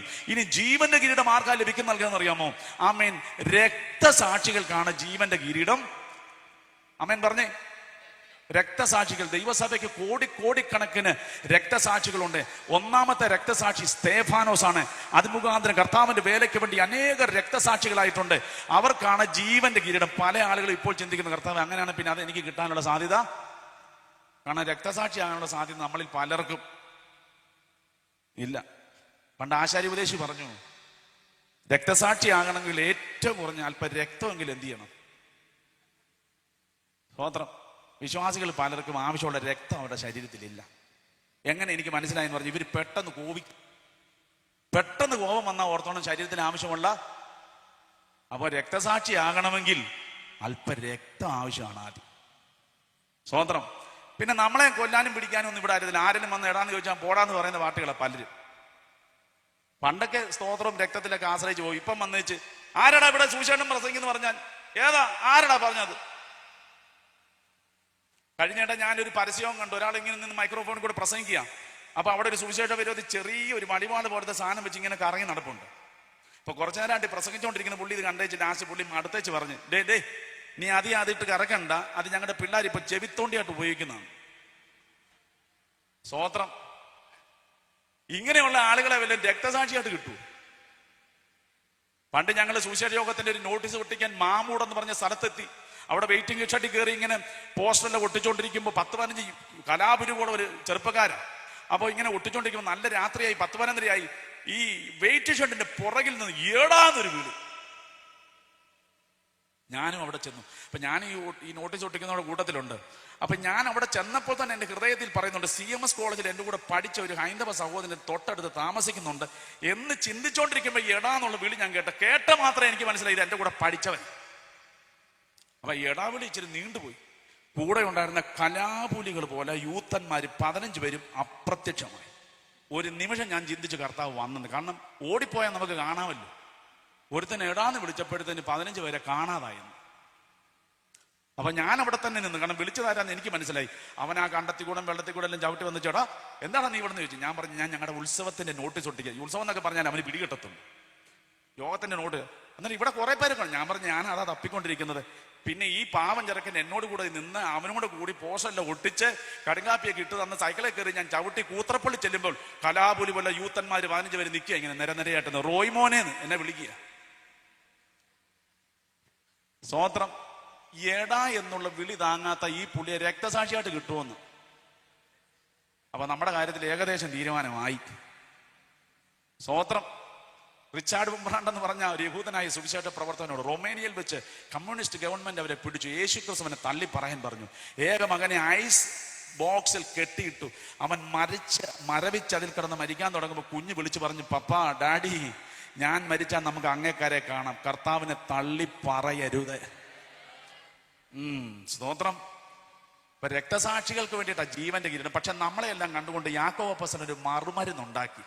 രക്ഷിക്കപ്പെട്ടതിന് ശേഷം പിതാവിന്റെയും പുത്രന്റെയും പരിശുദ്ധാത്മാവിന്റെ നാമത്തിൽ സ്നാനപ്പെട്ടതിന് ശേഷം യേശുക്രിസ്തുവിന്റെ കൽപ്പനകളും തന്റെ അപ്പോസ്തോലിക ഉപദേശപ്രകാരം ജീവിച്ചു വരവേ എടുത്തു പറയാൻ ഒരു നന്മയുമില്ല. വീടില്ല, കാറില്ല, സൈക്കിളില്ല, ഷൂവില്ല, നല്ല വസ്ത്രമില്ല, നല്ല ഭക്ഷണമില്ല. പക്ഷെ ഞായറാഴ്ച ആകുമ്പോൾ വേദപുസ്തകം അങ്ങോട്ട് എടുത്തു വെച്ചിട്ട് കയ്യിൽ പിടിച്ച് ചങ്ക് പിരിച്ച് ആരാധന ആലയത്തിലോട്ട് പോകുന്ന കണ്ടാൽ 2 കോടി രൂപ ബാങ്കിൽ കിടക്കുന്നില്ല ഇയാളുടെ പോക്ക്. പക്ഷെ ഒന്നൊരു നന്മയില്ല, ഒരു നന്മയില്ല. നല്ല ഉടുപ്പില്ല, നല്ല ഷൂവില്ല, നല്ല വീടില്ല, നല്ല കിടക്കയില്ല, നല്ല പുതപ്പില്ല, കാറില്ല, ബൈക്കില്ല, വിദേശത്ത് പോയില്ല. പക്ഷെ ഞായറാഴ്ച ആകുമ്പോൾ ആരാധനയ്ക്ക് പോകുന്ന പോക്ക് കണ്ടാൽ എല്ലാം ഉള്ളവനെ പോലെ. അപ്പൊ അദ്ദേഹത്തോട് ചോദിക്കുക, അച്ഛാ എന്താ അച്ഛാ അച്ഛൻ്റെ സന്തോഷം? എൻ്റെ മോനെ, ഇവിടെ കിട്ടുന്ന ഭൗതിക നന്മകൾക്ക് വേണ്ടിയിട്ടല്ല ഞാൻ ദൈവത്തെ സേവിക്കുന്നത്, അങ്ങേ കര ചെന്ന് പറ്റണമെന്ന് ഓർത്തോണ്ടാണ് ഞാൻ നിൽക്കുന്നത്. അതുകൊണ്ട് പൗലോസിനോട് ചേർന്ന് അദ്ദേഹം പറയും, പട്ടിണിയോ ഉപദ്രവമോ വാളോ നഗ്നതയോ ആമേൻ ആപത്തോ ഇതൊന്നും യേശു ക്രിസ്തുവിന്റെ സ്നേഹത്തിൽ നിന്ന് എന്നെ പിന്തിരിപ്പിക്കുകയില്ല. യാക്കോബ് അപ്പോസ്തലൻ പറയാണ്, അവർ ജീവിക്കുന്ന രക്തസാക്ഷിയാണ്. അതുകൊണ്ട് ഏതെങ്കിലും കിട്ടുമെന്ന് പറഞ്ഞല്ല ദൈവത്തെ സേവിക്കേണ്ടത്. ആമേൻ, നിത്യത പ്രതീക്ഷിച്ച് വേണം. ഈ ഭൂമിയിൽ ഒന്നും കിട്ടാഞ്ഞിട്ടും ദൈവത്തെ ഉണ്മയായി സേവിക്കുന്നവർ ജീവിക്കുന്ന രക്തസാക്ഷികളാ. അവർക്കും ജീവന്റെ കിരീടം എന്റെ കർത്താവ് നൽകും. കരമുയർത്തി ദൈവത്തെ സ്തുതിച്ചാട്ട ദൈവമക്കളെ. ആമേൻ. 5ാമത്തെ കിരീടം അത് തേജസ്സിന്റെ കിരീടമാണ്. ശുശ്രൂഷ വിശ്വസ്തയോടെ ആക്ഷേപരഹിതമായി നിറപടിയായി ചെയ്ത തന്റെ ദാസന്മാർക്കുള്ള കിരീടം. എനിക്ക് ഇങ്ങനെ മണിക്കൂറുകൾ നിന്ന് പറയുവാൻ താല്പര്യമുണ്ടെങ്കിൽ സമയം പോയി. ഇതാണ് ആദ്യത്തെ സെക്ഷൻ, 5 കിരീടങ്ങൾ. അടുത്ത സെക്ഷൻ പ്രശംസയാ. അതെന്താണെന്നറിയാമോ? ആമേൻ, ഏൽപ്പിച്ച താലന്തുകൾ ആമേൻ പ്രതിഫലം ഇച്ഛിക്കാതെ വ്യാപാരം ചെയ്തവർക്കാണ് പ്രശംസ. പ്രസംഗിക്കാൻ കഴിവുള്ളവർ പ്രസംഗിച്ചോണം, പാടാൻ കഴിവുള്ളവർ പാടിക്കോണം, കീബോർഡും ഗിറ്റാറും കേട്ടോ ഷിജിനെ, ഗിറ്റാറൊക്കെ വായിക്കാൻ കഴിവ് തന്നവർ വായിച്ചോണം. എന്ത് പ്രതീക്ഷിക്കരുത്, തന്നാ മേടിച്ചോണം, കൊടുക്കുകയും ചെയ്തേക്കണം. പക്ഷെ ഇതൊന്നും ചിന്തിക്കാതെ ഏൽപ്പിച്ച താലന്ത് എന്ത് ചെയ്തോണം? വ്യാപാരം ചെയ്തോണം. അങ്ങനെയുള്ളവരെ കുറിച്ച് കർത്താവ് അനന്തകോടി വിശുദ്ധന്മാരെയും ദൂതന്മാരുടെ മുൻപിൽ പ്രശംസിക്കും. നല്ലവനും വിശ്വസ്തനുമായ ദാസനെ, നീ അല്പത്തിൽ വിശ്വസ്തനാകയാൽ ഞാൻ നിന്നെ അധികത്തിൽ വിചാരകനാക്കാൻ പോവുകയാ. നല്ലവളും വിശ്വസ്തയുമായ ദാസിയെ, നിന്നെ ഏൽപ്പിച്ച കാര്യത്തിൽ അല്പത്തിൽ നീ വിശ്വസ്തയാകൊണ്ട് നിന്നെ ഞാൻ അധികത്തിൽ വിചാരകയാക്കാൻ പോകുകയാ. ഏൽപ്പിച്ച താലന്തുകൾ വിശ്വസ്തയോടെ ചെയ്തവർക്ക്, വ്യാപാരം ചെയ്തവർക്ക് പ്രശംസ ലഭിക്കും. താലന്തിനെ കുറിച്ച് പറഞ്ഞിട്ട് കർത്താവ് റാത്തലുകളെ കുറിച്ച് പറഞ്ഞു. താലന്തും റാത്തലും തമ്മിൽ മൂല്യത്തിൽ ഒരുപാട് വ്യത്യാസമുണ്ട്. 1,00,000 രൂപയാണ് താലന്തെങ്കിൽ ആമേൻ റാത്തൽ 1 രൂപ, അത്ര വ്യത്യാസമുണ്ട്. പക്ഷെ റാത്തൽ ഏൽപ്പിക്കുന്ന ആളുകൾ എന്ന് പറഞ്ഞാൽ ഈ താലന്തും റാത്തലും ഒക്കെ ഏൽപ്പിക്കുന്ന ആരെയെന്നറിയാമോ? അവരവരുടെ പ്രാപ്തിക്ക്. പാടാൻ കഴിവില്ലാത്ത ഒരാളയിലോട്ട് പാടാനുള്ള താലന്ത് കൊടുത്ത കാര്യമുണ്ടോ? പ്രാപ്തി ഇല്ലെങ്കിൽ കൊടുത്തിട്ട് കാര്യമുണ്ടോ? നല്ല 1ാം ക്ലാസ് പാട്ടോ, സ്തോത്രം. അങ്ങനെ താലന്ത് കൊടുക്കുന്ന ആരുടെയില്ല?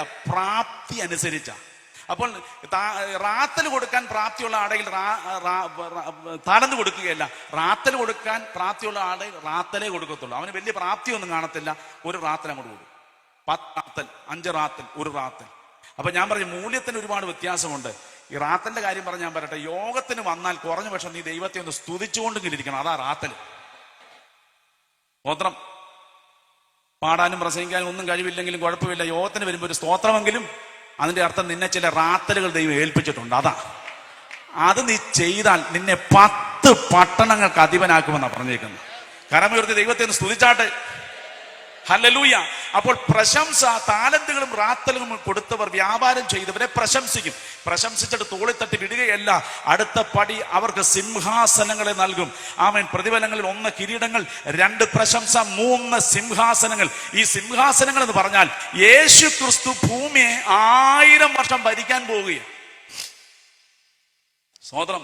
LDF അല്ല, UDF അല്ല, BJP അല്ല, പിന്നെ ആരാ? യേശു ക്രിസ്തു ഭൂമിയെ 1000 വർഷം ഭരിക്കാൻ വരാൻ പോവുക. ആ വിഷയമൊന്നും എനിക്ക് പറയാനൊക്കത്തില്ല. ഈ 1000 വർഷം ഭരിക്കുമ്പോൾ കൂടെ ഭരിക്കുന്ന 5 കൂട്ടര്. ഒന്ന്, കർത്താവിന്റെ സെക്കൻഡ് ഇൻ കമാൻഡ് ദാവീദാണ്.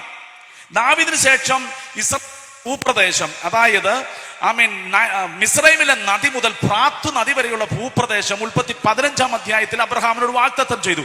അത് ഇന്ന് വരെ ആരും പിടിച്ചിട്ടില്ല. യേശു ക്രിസ്തു അത് പിടിച്ച് 12 സ്റ്റേറ്റുകളാക്കും. ആ 12 സ്റ്റേറ്റുകളിൽ ഓരോ സ്റ്റേറ്റും ഓരോ അപ്പോസ്തലന്മാർ ഭരിക്കും. അവരാണ് രണ്ടാമത്തെ കൂട്ടർ. 1 ദാവീദ്, 2 അപ്പോസ്തലന്മാർ, 3 ദൈവസഭയായ നാം ഭരിക്കാൻ പോവുക. ഇത് പറയുമ്പോ ഒരു സ്തോത്രം പറഞ്ഞേ. നീ ഇവിടെ തലയും കുത്തി മറിഞ്ഞാലും ഒരു വാർഡ് മെമ്പർ പോലും ആകത്തില്ല. എന്നാൽ കൃപയിൽ ജീവിച്ചാൽ ഈ ദേശം ദൈവം നിന്നെ കൊണ്ട് ഭരിക്കും. നീ ഭരിക്കാൻ പോവുക. ദൈവത്തെ സ്തുതിച്ചാട്ടെ. ഹല്ലേലൂയ, ആമേൻ. അപ്പോൾ 3ാമത്തെ കൂട്ടർ ദൈവസഭ, 4ാമത്തെ കൂട്ടർ പഴയ നിയമ വിശുദ്ധന്മാർ, 5ാമത്തെ കൂട്ടർ മഹോപദ്രവ കാലത്ത് രക്ഷിക്കപ്പെട്ടു വന്ന രക്ഷിതഗണം. ഇങ്ങനെ 5 കൂട്ടരായിരിക്കും 1000 ആണ്ട് ഭരിക്കുന്നത്. അപ്പോൾ നാം അവരോടുകൂടെ ഭരിക്കണമെങ്കിൽ ഏൽപ്പിച്ച താലന്തുകൾ റാത്തലുകൾ വ്യാപാരം ചെയ്താൽ നീ ലോകത്തെ ഭരിക്കാൻ പോകുകയാ. 1000 ആണ്ട് ഭരിക്കുമ്പോൾ യേശു ക്രിസ്തുവിന്റെ പ്രതിനിധിയായി ഈ തിരുവനന്തപുരത്ത് ഈ കല്ലിയൂരിൽ നിനക്ക് കടന്നു വരാമെന്ന് വിശ്വസിക്കുന്നവർ കരമുയർത്തി ദൈവത്തെ ഒന്ന് സ്തുതിച്ചാട്ട്. ഹല്ലേലൂയ, ആമേൻ. നാം ലോകത്തെ ഭരിക്കാൻ പോകുകയാ.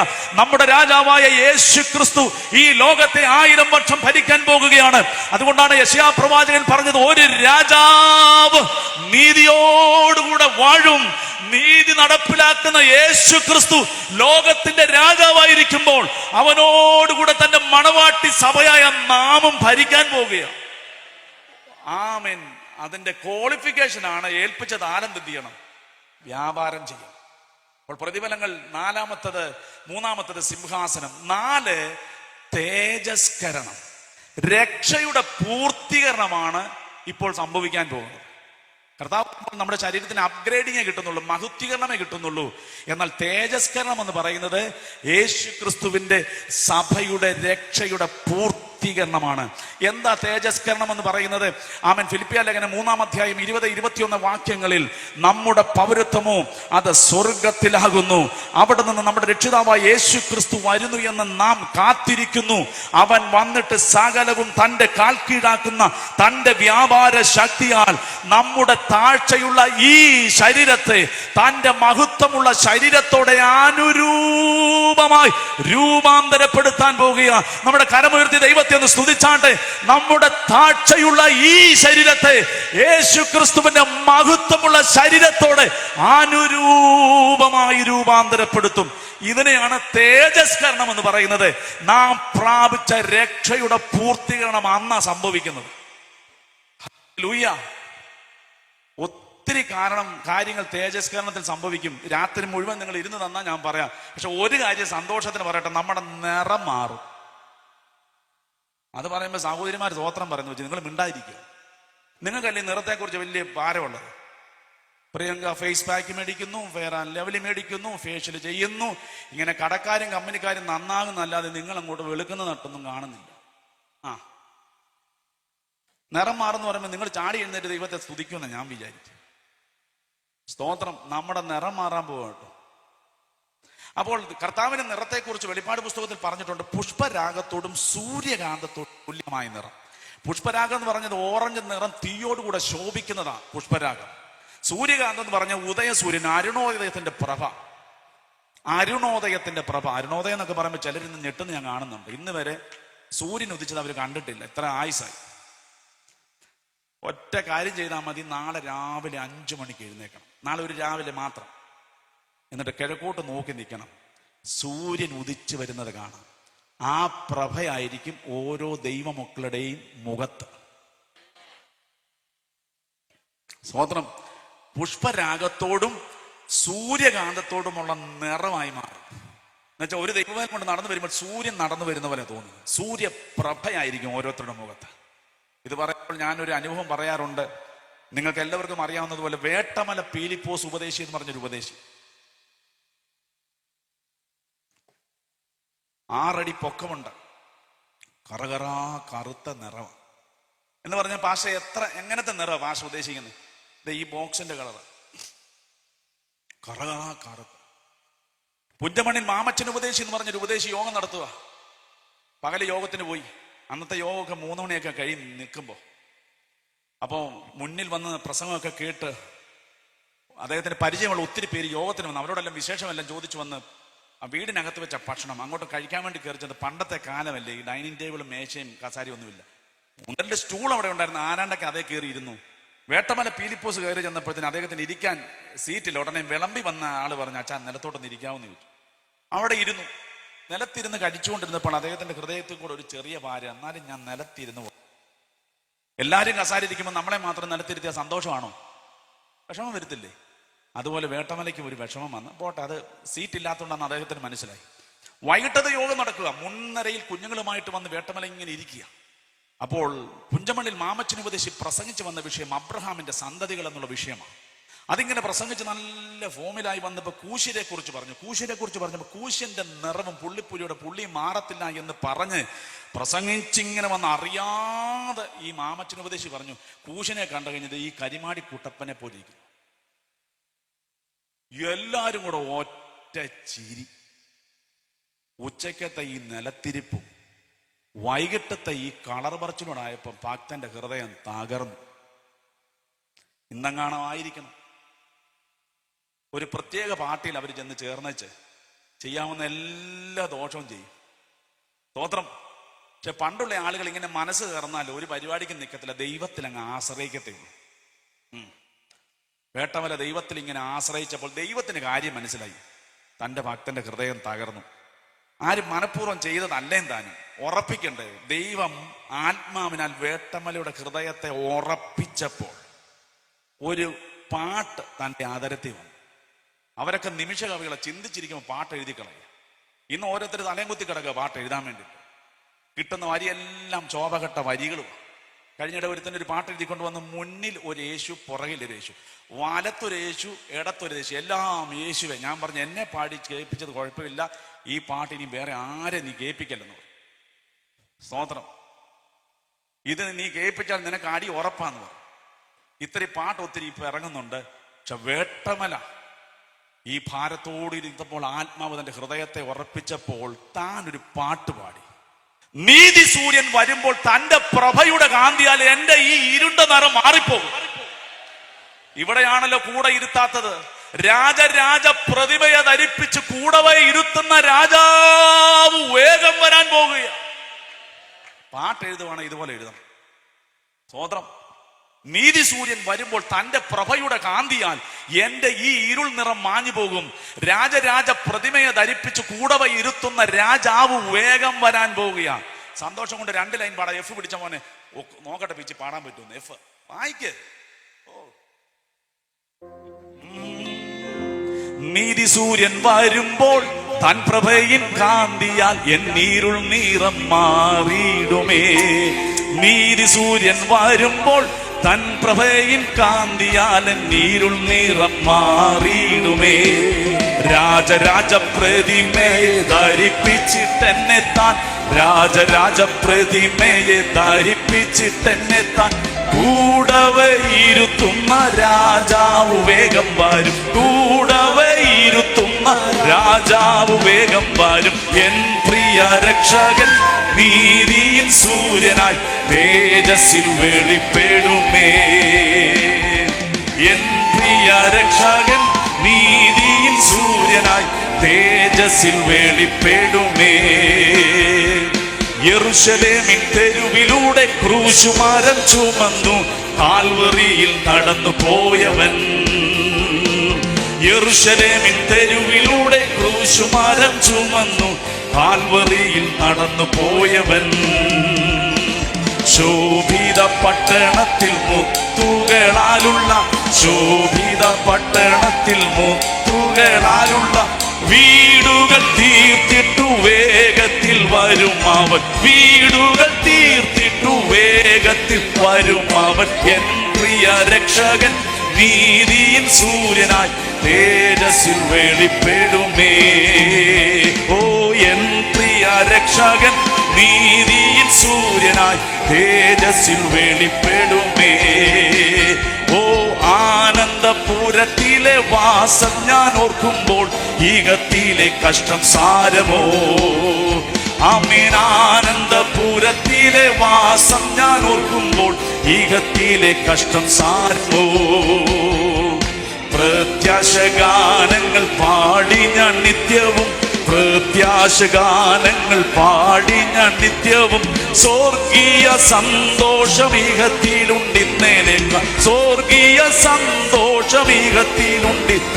ഓ എൻ പ്രിയ രക്ഷകൻ നീതിயின் സൂര്യനായി തേജസ്സിൽ വെളിപ്പെടുമേ. എൻ പ്രിയ രക്ഷകൻ നീതിயின் സൂര്യനായി തേജസ്സിൽ വെളിപ്പെടുമേ. താമസമെന്നിയെ മേഘത്തിൽ വരും താൻ, താമസമെന്നിയെ വേഗത്തിൽ വരും താൻ.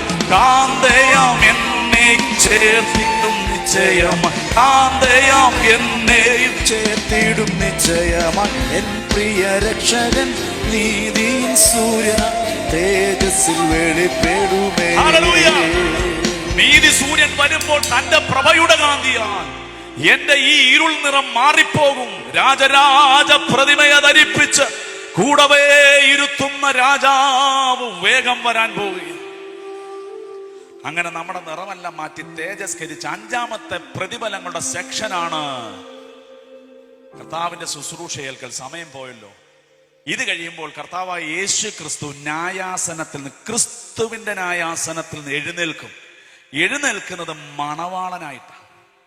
ഇതുവരെ ന്യായാധിപനായിരുന്നു, പക്ഷെ മണവാട്ടിയുടെ മണവാളനായിട്ടാണ് ഇപ്പോൾ കർത്താവ് എഴുന്നേൽക്കുന്നത്. ആ കർത്താവിന്റെ മണവാളന്റെ രൂപം ജ്ഞാനികളുടെ ജ്ഞാനിയായ ശലോമോൻ നോക്കിയപ്പോൾ ഇങ്ങനെ പറഞ്ഞു, എന്റെ പ്രിയനോ അവൻ വെണ്മയും ചുവപ്പുമുള്ളവൻ, 10,000 പേർകളിൽ പരമസുന്ദരൻ. അവന്റെ ശിരസ് അതിവിശേഷമായ തങ്കം, അവന്റെ കുറുനിരകൾ ചുരുണ്ടും കാക്കയെപ്പോലെ കറുത്തുമിരിക്കുന്നു. അവന്റെ കണ്ണുകൾ നീർത്തോടുകൾക്ക് ഉലാവുന്ന പാവുകൾക്ക് തുല്യം, അത് പാലുകൊണ്ട് കഴുകിയതും ചേർച്ചയായി പതിച്ചിരിക്കുന്നു.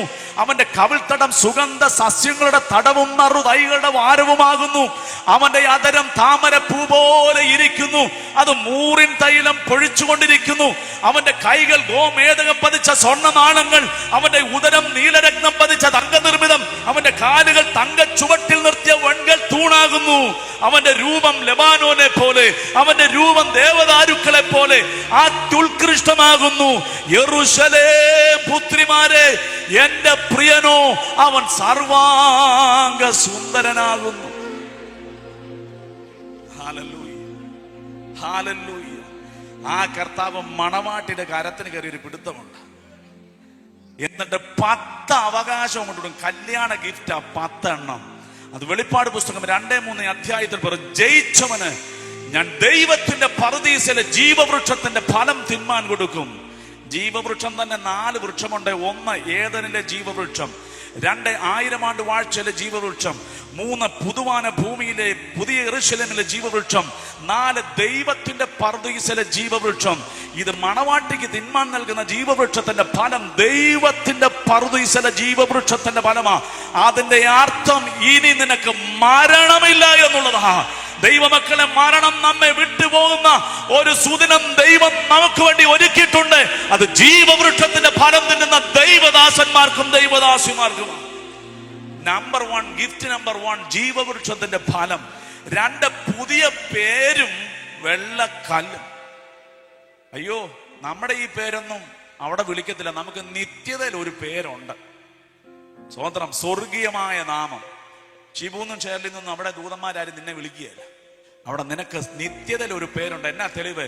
എഫെസ്യ ലേഖനം 1:4, നിങ്ങൾ എന്റെ മുൻപിൽ നിഷ്കളങ്കരും വിശുദ്ധരുമായി നടക്കേണ്ടതിന് ഞാൻ നിങ്ങളെ ലോകം ഉണ്ടാകുന്നതിന് മുമ്പേ തെരഞ്ഞെടുത്തിരിക്കണമെങ്കിൽ അവിടെ ഒരു പേര് നമുക്കുണ്ടായിരിക്കും. ആ പേരിങ്ങോട്ട് തരും. സ്തോത്രം. ജാതികളിൽ മേൽ അവകാശം, ഗോളാധിപത്യം.